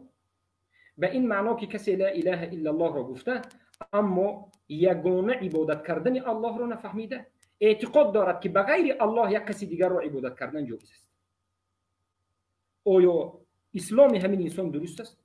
یک نصرانی و یک یهودی اسلام را قبول کرد، گفت لا اله الا الله، اما اعتقاد دارد که باز نماز میخواند، لا اله الا الله میگه، حج میرود، اما بعضا به کلیسا میرود، بعضا با همراهی یهودها عبادت میکند. این جایز است، تقربا الی الله است. نفهمید، جاهل ماند. آیا این مسلمان شد یا نشد؟ این علما اجماع میکنن که این به اسلام ندارد، زیرا که همان وقت به اسلام میدارد که باید فهمد که بجز الله دیگر باقی مانده معبودها باطل است. همچنین دینی دیگری وجود دارد غیر از دین یهود و نصارا، دین مشرکین. این دینی که مشرکین قریش ساخته بودند، دینی که اولا قوم نوح ساخته بودند، دین قبر پرستی، هیکل پرستی، که امروز امت محمد صلی الله علیه وسلم به این نمود شرک توده دارند داخل میشوند. جماعه به جماعه ببینید که امروز چقدر میلیون ها انسان به شرک واقع شده، قبر پرست شده. اینها هم چی گفتن؟ لا اله الا الله، ما مسلمانیم، اما معنای لا اله الا الله رو نفهمیده که معنای لا اله الا الله طلباتش و مقتضایش چی است. فقط به زبان گفته، لااقل مثل ابو جهل نفهمیده و اونها رفته قبر پرستی میکنه. پس لا اله الا الله اینها صحیح نیست، اینها مشرک.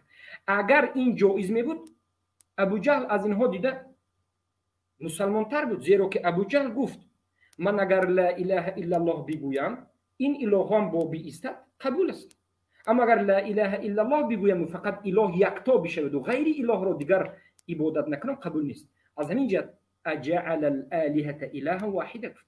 ابو جهل معنای لا اله الا الله را فهمید و از همین جهت قبول کرده نتوانست که باید دیگر اله را ترک کند. اگر اجازت میشد که نه لا اله الا الله بگو و کم کم از اون عبادت غیر الله هم به تو جایز میشد، همه مشرکین مسلمان بودن. اما نه، ذره ممکن نیست، یک ذره ممکن نیست. پس همین علم داشتن به معنای لا اله الا الله این شرط صحت لا اله الا الله است.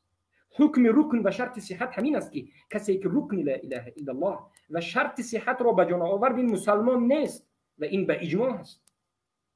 نظر بکنید به مقاله به رساله شیخ سلیمان السحمان که در اینجا نوشته و شروط لا اله الا الله، شروط صحتش این هم قلبی و هم قولی و هم عملی هست و مرجئه های غلات هستند که این را فقط به قلبی میگویند. اعتبار بدید. پس الله سبحانه این شروط صحت را کی گفته که بدون علم لا اله الا الله قبول نیست؟ کسی که لا اله الا الله بگوید شرک بکند. آیا معنای لا اله الا الله را فهمید؟ نفهمید. پس این آیا مسلمان است؟ نیست مسلمان است، مشرک است. دلیل این است که الله سبحانه و تعالی میگوید الذين يشهدون بالحق وهم يعلمون. آنهایی که شهادت به حق میدهند در حالتی که میدانند. در حالتی که میدانند. اینها میدانند که به چی شهادت داده شدند. شهادت چیست؟ شهادت یک مسئله را فهمیدن، یک موضوع را فهمیدن، دیدن، دانستن و بعد از این به همون اقرار و تصدیق کردن و نطق کردن. انا این است شهادت. یعنی میگید که من این رو فهمیدم، دانستم، شهادت میدم. شهادت درباره توحید و در دیگر شهادت هم همین است که باید علم داشته باشید. شهادت بدون علم به وجود نمیاد. پس کسی که لا اله الا الله گفت علم ندارد، شهادت ندارد. شهادت نداده. از همین جهت الله گفت الذين يشهدون بالحق وهم يعلمون. اونهایی که شهادت میدهند به حق. حق یعنی لا اله الا الله رو شهادت میدن که الله یگانه است در حالتی که علم دارند به بالای لا اله الا الله. و الله سبحانه و تعالی در آیه دیگر گفت فاعلم انه لا اله الا الله. بدون که نیست معبودی بر حق بجز الله فاستغفر لذنبک. و بعد از این استغفار بکن. امام بخاری هم در کتاب صحیح بخاری این رو ذکر کرده که العلم قبل القول والعمل. علم داشتن به یگانگی الله پیش از عمل و قول است. استغفاری که میکنی همون وقت قبول است که تو اول بدانی که الله یگانه است. اگر ندانی که الله یگانه است استغفار تو فایده ندارد. این حجتی قوی ترین سوم است که بارک الله فیکم هر کسی که شرک اکبر رو کرده مشرک است. این انسان مشرک است. ببینید در ملت ابراهیم علیه السلام خوب اهمیت باید بدید. سوره ممتحنه و 4 عبدالرحمن ابن حسن در زیر این آیه میگوید والذین معهم هم الرسل كما ذكره ابن جریر. یعنی با همراهی ابراهیم که بودن رسولان. یعنی به این معنا که دین همه رسولان همین دین بود که براءت از شرک و مشرکین، براءت از مشرکین و از شرک. و هذه الآیه تتضمن جميع ما ذكره شيخنا رحمه الله من التحريض على التوحيد ونفي الشرك والموالاة لأهل التوحيد وتكفير من تركه بفعل الشرك لمنافي له، فإن من فعل الشرك فقد ترك التوحيد فإنهما ضدان لا يجتمعان، فمتى وجد الشرك انتفى التوحيد. الله أكبر. معنای این آیت همین است که شما را به اهمیت دادن به توحید دعوت میکند و ترک شرک را به شما مهم میشمارد و شرک را انکار میکند و به شما این آیت موالات اهل توحید را بیان میکند و تکفیر کردنی کسی که توحید را به جا آورده است همین را بیان. و تکفیر من ترکه، ضمیر باز میگردد به توحید. و تکفیر کردنی کسی که توحید را ترک کرد. به چی ترک کرد؟ توحید را به چی ترک کرد؟ بفعل شرک المنافی له، به فعل شرک. پس هر کسی که شرک را انجام داد توحید را ترک کرد، پس به تو واجب است که تکفیرش بکنی، یعنی مشرک بگویی. زیرا که در دوامش میگن فإن من فعل الشرک، همانو که کسی که شرک را انجام داد فقط ترک التوحید، به تحقیق توحید را ترک کرد. به خاطر چی؟ به خاطر اینکه توحید و شرک دو ضد است به هم دیگر، در یک جا جمع نمی شود. فمتى وجد الشرك انتفى التوحید فانهما ضدان لا يجتمعان. توحید و شرک در یک انسان هم توحید و هم شرک جمع نمی شود. در هر حالتی که شرک به وجود آمد توحید نابود میشه. انا این است فهم اهل سنت و الجماعت و فهم علمای اهل سنت راسخین. سبحان الله. اما امروز جماعت های آمده اند به حجت رسیده ها باز عذر میدن. اگر به حجت نرسیده ها باشد حالتشون خطرشون کمی کمتر است. اما اینها در عالم اسلام بوده. افغانستان دولت به نامش اسلامی است. افغانستان چند سال است که در درونش مجاهدین جهاد میکنند. چقدر علما دارد. پاکستان، مصر، دیگر منطقه ها که میلیون ها در گرد قبر طواف میکنند. در تاجیکستان همه مسلمانند، خود را مسلمان میگن، علما دارن، شرایط دارن. وقتی که یک کسی میخواد که به اونها توحید رو برساند میگن که نه ما تو رو قبول نداریم، تو سلفی هستی. پس به اینها حجت رسیده است. به افغانستان ها حجت کیها رسیده؟ به این عالم امروز مسلمان ها حجت کیها رسیده؟ اینها مشرکند. اینها اگر در همین حالت بمیرند و توبه نکرده بمیرند جهنمی‌اند. این رو خوب دقت بدید. اما امروز مرجئه ها به این حجت رسیده ها باز میخواند حجت بگویند. این تعطیل اسلام است. این انکار بسیار مسائل مهمی اصول دین است و این اسلام را به خراب کشیدن است. حجت دیگری ما از آیت قرآن بارک الله فیکم. انا همین سوره بارک الله مؤمنون آیتی 117 است. الله سبحانه و تعالی میگوید و من يدعو مع الله إلها آخر لا برهان له به فإنما حسابه عند ربه إنه لا يفلح الكافرون. الله نجات نمیدهد کافرها را. بارک الله فیکم. معنای آیت چیست؟ هر کسی که دعا میکند غیر الله را، یعنی میخواند غیر الله را، و من یدعو مع الله، هر کسی که دعا میکند میخواند الله را و با همراهی الله یک چیزی دیگری را، به الله چیزی را شریک میکند. لا برهان له به، حجت ندارد به این عملش. هم فطرت هم عقل مخالف است.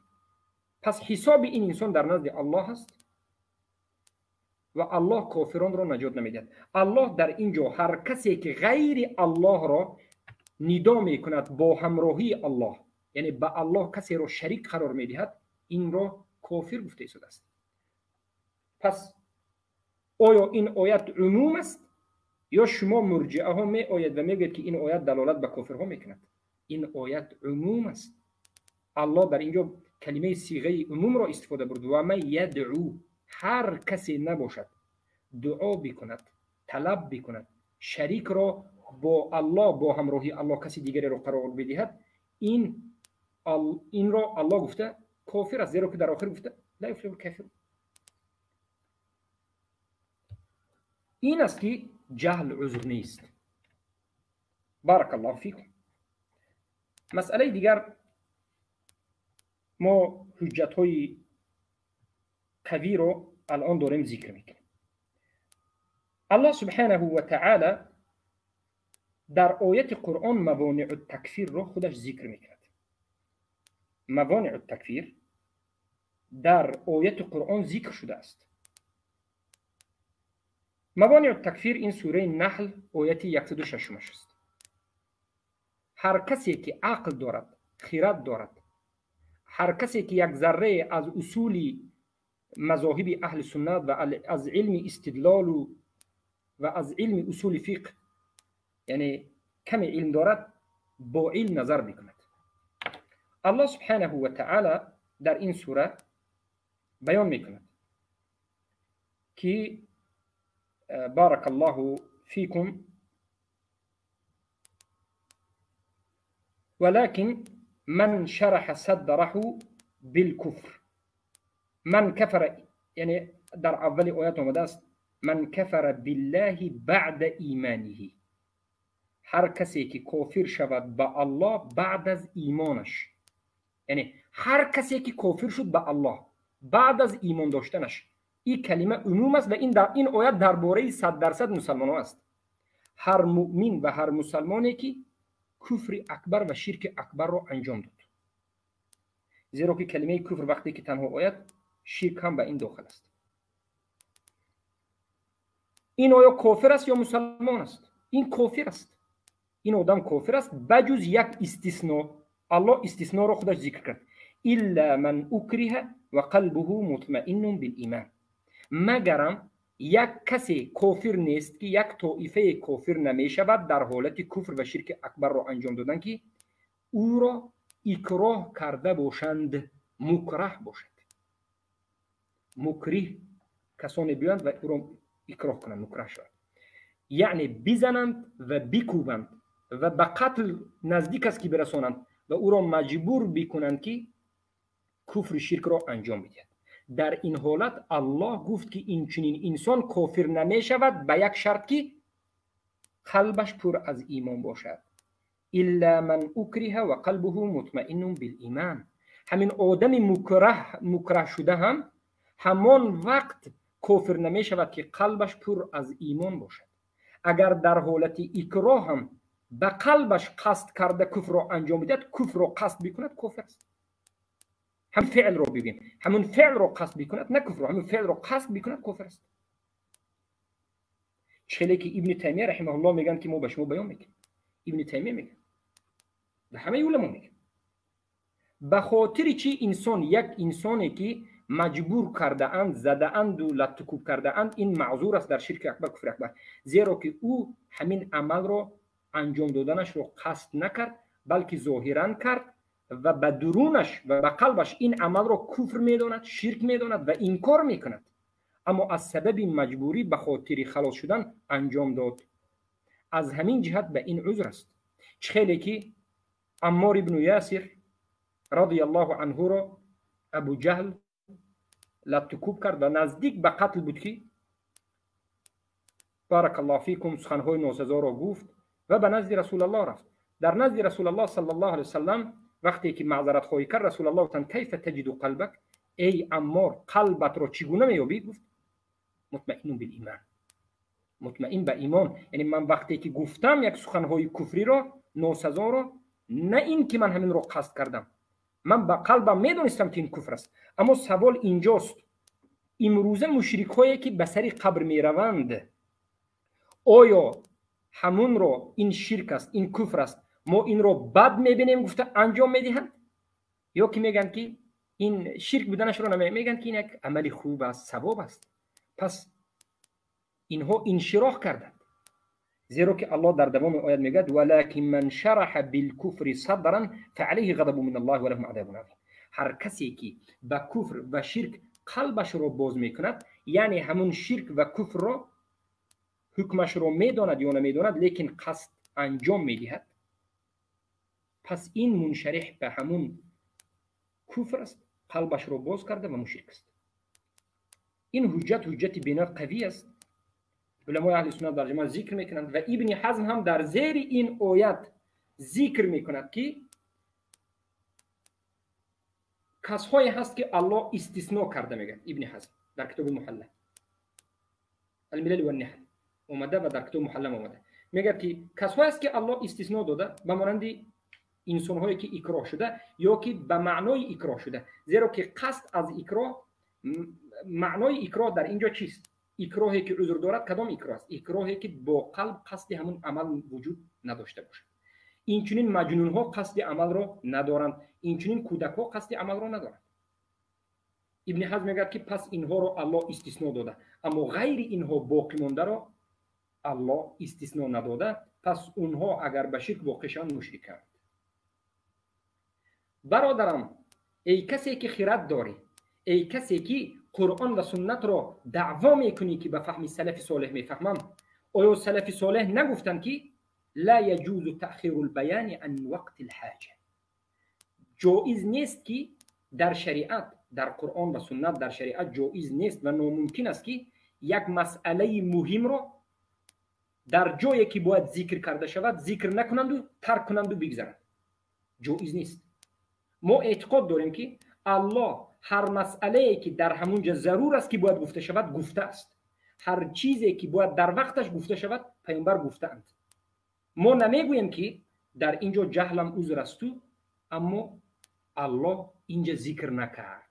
هر کسی میگوید که جهل عذر است، اما در سوره نحل آیت 106 ذکر نکرد، پس این اعتقاد دارد مخالف سلف که از این سخنش برمی آید که گویا که الله بیان نکرد و تأخیر در بیان کرد در وقت حاجت، چیزی که همه محتاج هستند باید ذکر کرده شود، الله بیان نکرد. سخن مرجئه همین است. ما وقتی که به مرجئه میگیم که چرا الله در سوره نحل آشکار و واضح گفت که اکراه عذر است، چرا در دوامش نگفت که جهل هم عذر است؟ چرا در یگان جای قرآن آشکار نگفت که جهل عذر است، چرا که اکراه عذر است؟ چرا آشکار ذکر نشد؟ آیا جایز است که الله در حالتی که مردم احتیاج دارند همون مسئله باید آشکار شود الله نگفت؟ آیا جایز است نگفتنی الله؟ آیا شما قائل هستید که الله در حالت محتاج بودن مردم به یک مسئله الله بیان نمیکند؟ پس نه، بلکه از همین جهت ما میگیم که در وقتی که باید این مسئله بیان میشد بیان نشد، فقط اکراه را الله گفت و همین اکراه هم در حالت قبول است که قلب انکار کند یک کفر و ظاهرا انجام بدهد، اما با قلب بکند کفر است. الله المستعان. انا این حجت قوی است و سوالهایی که ما اینجا دادیم و پیشنهاد کردیم امیدوار هستم که مرجئه ها یا که بگویم آزری ها یا جاحظی ها کسی نباشند کمی اهمیت میدن.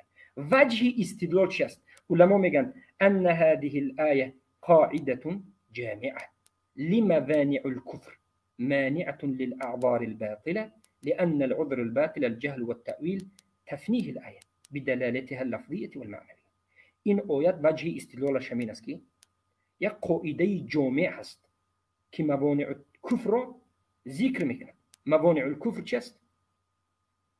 اکراه است، یا به معنای اکراه مجنون، یا که بارک الله فیکم این چنین سبی کودک. و این چنین این آیت موانع باطل را بیان میکند، باطل بودنش را.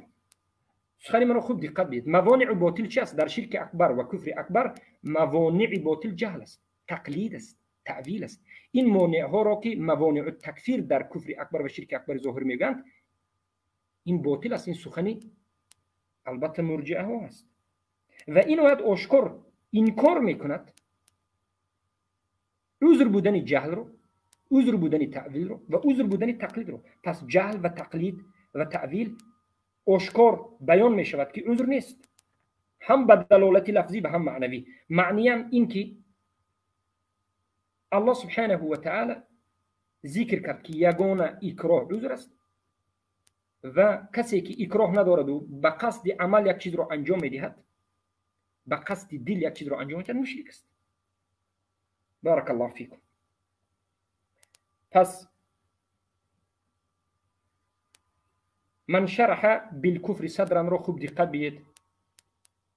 علما میگن فهو دلیل على ان المكره اذا قصد السجود للصنم الذي اكره عليه فهو كافر. این دلالت میکند که میگن علما همون آدم مکره هم، همون اکراه شده هم اگر قصد سجده کردن به همون صنم را داشته باشد در حالت اکراه هم کفر میشود. این سخن ما نیست، سخن شیخ الاسلام است. نظر بکنید به مجموعه الفتاوی که شیخ الاسلام میگوید بارك الله فيكم ولكن من شرح بالكفر صدرا من المكرهين فإنه كافر أيضا فصار كل من تكلم بالكفر كافرا إلا من أكره فقال بلسانه كلمة الكفر وقلبه مطمئن بالإيمان. بارك الله فيكم. یعنی یگانه کسی که عذر دارد قصد قلب نباید داشته باشد. سببی که انسان رو از شرک کفر بعد از واقع شدنش هم موانع میشود و او را مشرک گفته نمیشود، این سبب اساسی نبودن قصد قلب است. یک انسان به قلبش یک عمل رو قصد نکرده باشد. مثال عادی بیاریم. علما میگن بالمثال یتضح المقال. با مثال آوردن سخن واضح میشه. به مانند اینکه یک کسی از خانه اش بیرون شد مقصدی به بازار رفتن نداشت، مقصدی به کوچه به بیرون برآمدن داشت، اما خود به خود به بازار رفت. یعنی این رو ما میگیم به بازار رفت اما بدون قصد بازار. اما یک کسی از خانه اش بیرون شد و مقصدی رفتن به بازار دارد، پس این قصدی همون عمل رو دارد. این چنین یک مشرک از خانه اش بیرون شد به خاطر قربانی کردن به یک سری قبر تا رفتنش این قصد کرد همون عمل رو، اگرچه حکمی عمل رو نمیداند، این مشرک است. پس بارک الله فیکم، هر کسی که به شرک اکبر واقع شده به دلالت همه این آیت ها چی می شود؟ این انسان مشرک است. الله اکبر. و این چنین آیت ها بینیاد زیاد است، آیت ها بینیاد زیاد است که ما اگر اون آیت ها رو بگوییم طرف مقابل چی میگن؟ این دلالت به کفار اصلی میکنه. ببینید ما در آیت های آینده که الان میگیم یک قاعده رو به اهل توحید ذکر میکنیم که قرآن هر یک آیتش که آمده است منسوخ نشده است و حکمش جاری هست، این به بالای مسلمان ها هم جاری می شود. ما از این آیت ها حجت میگیریم، حجت گرفته می شود، زیرا که قاعده مجمع علیه داریم که علما میگن العبرة بعموم اللفظ لا بخصوص السبب. عبرت به عموم لفظ قرآن است، نه به سبب نازل شده قرآن. هر تکفیری که الله در قرآن مشرکین یهود و نصارا را یا مشرکینی که قریش بودند کرد، اونها را مشرک گفت، همون تکفیر به بالای کسی که عمل اونها را میکنه جاری میشه. ببینید علما میگن هر کسی که خود را مسلمان بگوید و عمل یهود را انجام میدهد، رود با همراهی یهود عبادت بکند و با همراهی مسلمان ها نماز خواند، ما این را آیا مسلمان میگیم؟ نه، یهود است. و هر کسی که خود را مسلمان بگوید و با همراهی نصارا رود در عبادت هاشون عبادت هم بکند، اعتقاد اونها را هم داشته باشه، این هم مشرک است. همون حکمی که تکفیر مشرکین و یهود آمده بود به بالای این کسی که خود را مسلمان میگوید جاری است، زیرا که این اصل دین اونها رو انجام میده.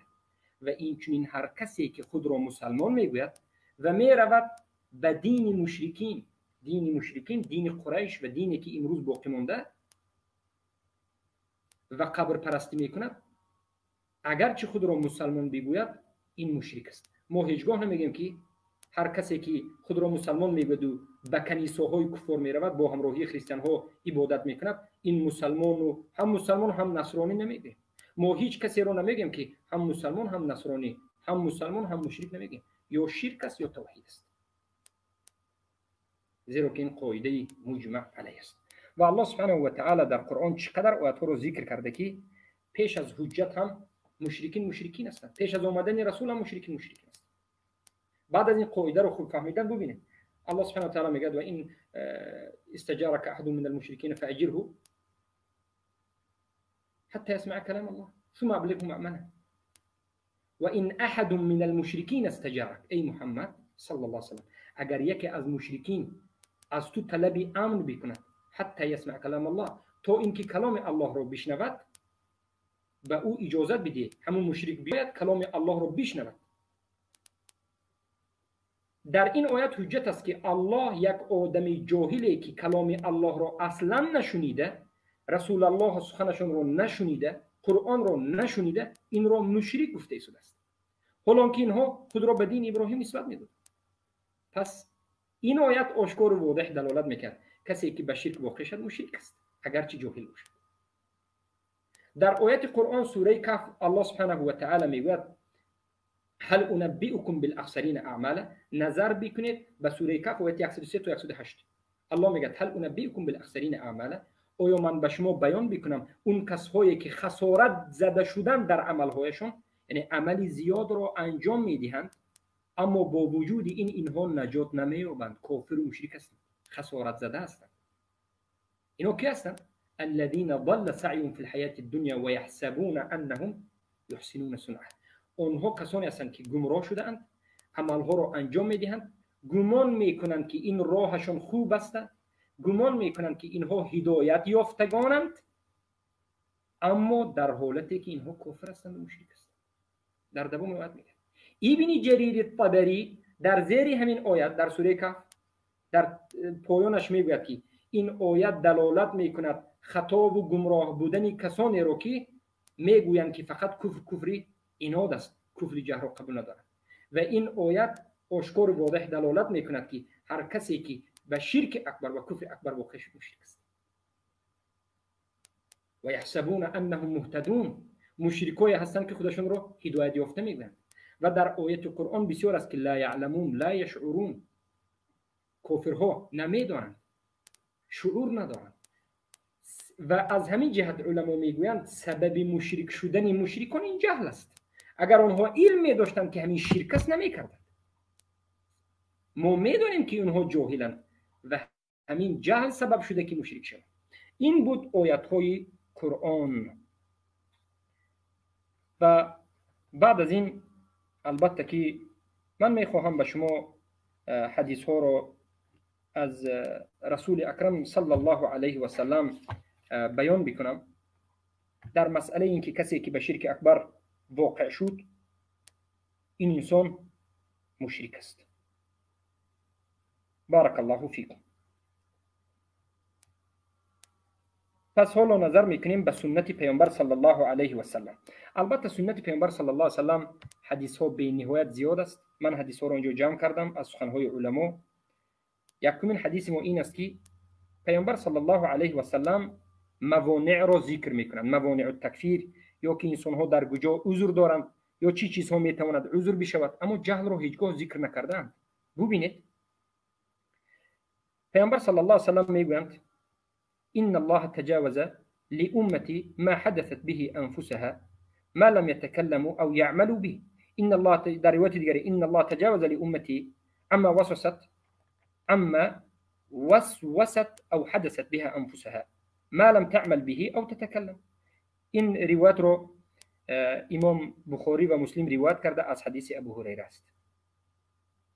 امام بخاری در باب این روایت در بابش میگذارند که باب الخطأ و النسیان فی العاتق و الطلاق و نحوه. یعنی انسان اگر فراموش بکند و اگر خطا بکند در این حالت معذور است. اما مشکل اینجاست که خطایی که در نزد اهل سنت است و خطایی که در نزد مرجئه هست، ما دیروز در بیان یا یک روز پیش در بیان فرق بین جهل و خطا ذکر کردیم. مرجئه ها خطا را جهل میدانند.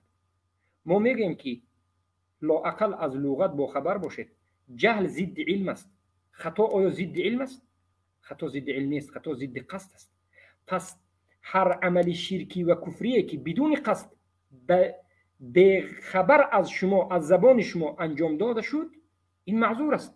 چخیلی که در روایت ما مسلم آمده است که یک انسان گفت وقتی که سخت خرسند شد، از نزدش شترش نابود شده بود، یک دید که شتر بازگشته و آب و حیاتش در شتر است. از خرسندی گفت اللهم انت عبدی انا ربک، ای الله تو بنده من هستی، من رب تو هستم.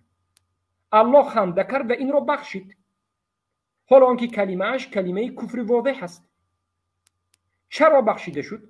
زیرا که او در قلبش میخواست بگوید، در قلبش قصد داشت که بگوید اللهم انت ربی، به قلبش میخواست که همچنین بگوید، اما زبانش خطا کرده. پس قصد در خطا، بگیم خطا در قصد، قصد صحیح است اما خطا برآمده. این چنین خطا البته معذور است. یا کسی که فراموش کرده، یا کسی که مجنون است و عقل ندارد.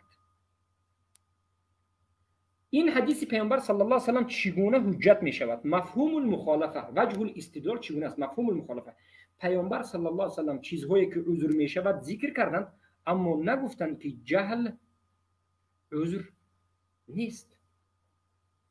بارک الله فیکم. این استدلال را علما میگن که حدیث دلالت میکند که بنده مؤاخذ است به عملهای کرده اش از عملهای کفر در حالتی که انجام داد و به قولهای کفرش مؤاخذ است. جاهل کسی هست که عمل را دیده و دانسته انجام میدهد، این پس جاهل مشرک است. بارک الله فیکم. این بود یکی از حدیث ها که امام ابن القیم الجوزی در زیرش میگن در مجال سالکین که رفع المواغضة بالكلام الذي لم يقصده المتكلم بل جرى على لسانه بحكم الخطأ والنسيان او الاكراه وسبق على طريق الاتفاق. یعنی پس ببینید خطا، نسیان، اکراه. خطا، نسیان، اکراه عذر است. همه اش علت است، یک چیز است. هم علت خطا، هم علت بگویم فراموشی و هم علت اکراه. نبودن قصد است. نبودن قصد فعل است. هر کسی که همون فعل رو قصد کرد پس مشرک است. حدیث دوم از ابن عباس مرفوع است که تجاوز الله لی ان امت الخطا و النسیان و ما استکرهوا علیه. پیامبر صلی الله علیه و سلم بیان کردند چیزهای اکراه رو، در درونش جهل رو بیان نکردند. برای چی؟ شما میگید که پیامبر فراموش کردن؟ شما میگید که پیامبر فراموش کردن؟ یا شما میگید که پیامبر چیزی مهم رو در وقت حاجت بیان نمیکردن؟ این تهمت است. یا که این البته طعنه است. بلکه پیامبر چیزی که در شریعت بود گفتند الله از امت من گذشت کرده است در چی؟ در فراموشی، خطا، اکراه. این عمل هایی که قصد در درونش وجود ندارد، قصد فعل. همش رو یک چیز جمع کرد، قصد فعل. به خاطر چی این سخن رو گفتم؟ امام طحاوی میگوید که ابو جعفر الطحاوی فتجاوز الله عز وجل لهم عن ذلك لانهم غیر مختارین لذلك ولا قاصدین الیه. الله این خطا کرده ها، فراموش کرده ها، اکراه شده ها را بخشید به خاطر اینکه اینها همین عمل را به اختیار نکردند و انجام همین عمل را قصد نکردند. بدون اختیار و بدون قصد انجام شد. اما کسی که شرک را میکند به اختیار خودش و همون انجام دادن را قصد میکند اما کفر بودنش را نمیداند، پس این مشرک است. سبحان الله. همه علما در زیر این حدیث سخن کرده، یگان نفرشون کلمه جهل رو نگفتند در زیر این حدیث ها که جهل هم عذر است، تقلید هم عذر است، تعویل هم عذر است. پس همه علما گمراه هستند و 4 مرجعه شاگردان جاحیز داود ابن جرجیس در باب عقل، جبری هایی که این به مذهب اشعری در باب عقل رفتند، اینها حقند و همه گمراهند؟ یا همه این امت خبر نداشت که جهل وجود ندارد؟ یا همه خیانت کردند؟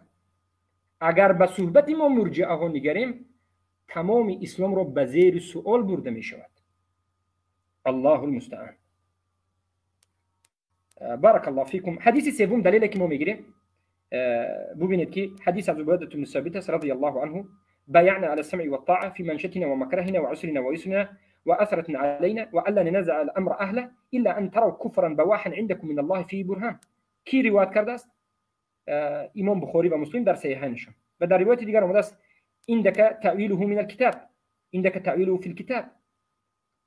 یعنی معنای حدیث همین است که پیامبر صلی الله علیه و سلم میگن که عبادت بن صامت میگن که ما به پیامبر بیعت دادیم در گوش کردن و اطاعت کردن در حالت خرسندیمون، در حالت شرایطمون بد بودنش، وزنینیمون، مشقت، آسانی، در همه حالت ما گوش میکنیم و اطاعت میکنیم و ما هیچگاه از بیعت داده امون دست نمیکشیم مگرم همان زمانی که در پیشوای خود یعنی امیر خود چی را ببینیم؟ کفری بواح را ببینیم که از نزد الله ما به همون حجت داریم.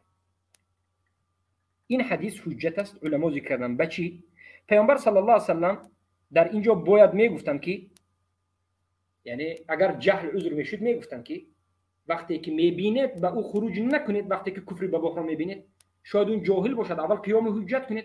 پیامبر نگفتن که اگر امیر خود را دیدید که یک عملی کفری شرکی بواح را میکند اول حجت رسونید، شاید اون نفهمیده باشد، جاهل باشد. نه، بلکه گفتن کفری بواح را دیدید، حجت دارید، خروج بکنید.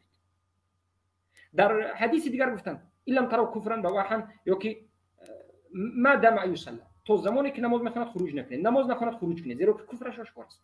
اما امروز از نظر مرجعه ها و بالخصوص مدخلی ها میگویند این حاکم هایی که به حکم غیر الله حکم میکنند کفرشون بواح است، اینها جهل عذر است، اینها مسلمان میگن. به این کافرها خروج کردن جایز نیست میگه تا زمانی که به این کافرها حجت نرساند. هر کسی که حجت نرساند خوارج است میگه. هر کسی که به همین کافرهای حاکمهای دموکراتی حجت نرساند خوارج است میگه. به لشکرش اگر حجت نرساند، اگر تک کافر بگوید خودش خوارج است میگه. انا همین است سخنهای این مرجعه ها. اما پیامبر گفتند وقتی که حاکم رو دیدید که کفر اکبر رو کرد، پس این چی است؟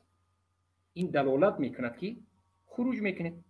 پیامبر چرا نگفتند که شما روید حجت رسانید؟ او جاهل است، شاید مقلد است، او شاید تعویل است. الله المستعان. پس این حدیث رو چخیلی که دیدید امام بخاری و مسلم روایت میکنند. علما میگن وجه استدلال در این مسئله اوتیه لا تخرج على الامام المسلم الا ان ترى منه كفرا ظاهر. وقتی که کفر ظاهر را دیدید خارج بشید. این دلالت به همین میکند که کفر ظاهر را وقتی که ما دیدیم حکم به کفر میکنه. یعنی عمل به ظاهر است. عمل به ظاهر است. بعد از پیامبر صلی الله علیه و سلم وفات کردن عمر ابن الخطاب رضی الله عنه میگن در زمانی که رسول الله بودن ما به وحی صحبت میکردن پیامبر و حکم انسان ها رو بیان میکردن، اما بعد از وفات پیامبر حکم مردم ظاهر است. اگر ظاهرش اسلام باشد اسلام است، اگر ظاهرش کفر اکبر و شرک اکبر باشد مشرک است. این دلالت ها واضح است که هر کسی که کفر و شرک اکبر را انجام داد این را مشرک گفته می شود.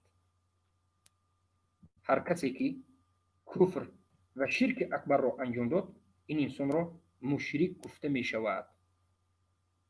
الله المستعان. این البته که قولی بناد قوی هست. و حدیث دیگر روایت امام مسلم است. پیامبر صلی الله علیه و سلم میگن از بلتعی روایت است که پیامبر صلی الله علیه و سلم میگن من قال لا اله الا الله و کفر بما یعبد من دون الله حرم ماله و دمه و حسابه علی الله. هر کسی که لا اله الا الله بگوید و بعد از این کفر به طاغوت ورزد، بعد از این خون مالش حرام است، در امن و امان است. پس هر کسی که لا اله الا الله بگوید کفر به طاغوت نورزد چی؟ یعنی شرک را ترک نکند چی؟ پس این کافر است و مشرک است. کسی که لا اله الا الله گفت کفر به طاغوت ندارد کافر است و این عین سخن رسول الله است. روایت امام مسلم است. از جابر رضی الله عنه روایت شده است. امام مسلم روایت میکنه. بیایید به صفحه بردارم اینجا ان شاء الله فایده به شما برسد. پیامبر صلی الله علیه و سلم میگویند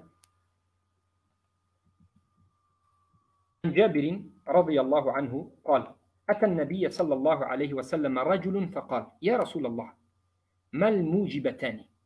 جابر رضی الله عنه روایت میکنند که یک مرد به نزد رسول الله صلی الله علیه و سلم آمد و گفت ای رسول الله چی است این دو موجب کننده؟ فقال من مات لا يشرك بالله شيئا دخل الجنه. کسی که بمیرد در حالتی که به الله چیزی را شریک قرار ندهد داخلی جنت می شود. پس شرط جنت رفتن مشرک نبودن است. پس کسی که ببینید این حدیث رو ما چگونه میفهمیم؟ در نزد اهل سنت و جماعت مفهوم المخالفه حجت است، بجز قسم از مذهب ابی حنیفه که مفهوم المخالفه رو کمی یعنی به اختلاف کشیدن. همه سلف و خلف قبول دارند که مفهوم المخالفه حجت است. یعنی هر کسی که بمیرد در حالتی که شرک به الله ندارد داخل جنت میشه. پس معنای سخن این است که هر کسی که بمیرد در حالتی که شرک به الله دارد داخل جهنم میشه. و این رو خودی پیامبر در دوامش ذکر کرده و من مات یشرک بالله شیئا دخل النار. و هر کسی که بمیرد در حالتی که به الله شرک را قرار بدهد یعنی مشرک باشد داخل جهنم می شود. پیامبر آشکار واضح گفته شدند که کسی که به الله شرک کند داخل جهنم می شود. کجا از پیامبر چرا نگفتند که اما اگر جاهل باشد نمی شود؟ این مطلق است، زیرا که کسی که به شرک اکبر واقع شود جاهل باشد هم مشرک است. روایت امام مسلم است.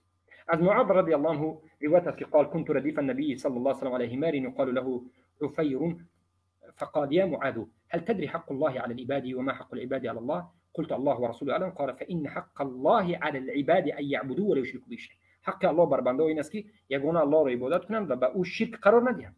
وقتی که همین کار را کردند و الله را یگانه عبادت کرده شرک را قرار ندادند پس اینها چی میشوند؟ الله اینها را عذاب نمیدهد. و حق العباد الله الا يعذب من لا يشرك به شيئا. روایت امام بخاری. بارک الله فیکم. در اینجا محمد بن عبد الوهاب رحمه الله میگن که من جعل بینه و بین الله وسائط یدعو و یسألهم الشفاعه کفر اجماعا. هر کسی که بین خود و بین الله واسطه میگیرد کفر است به اجماع.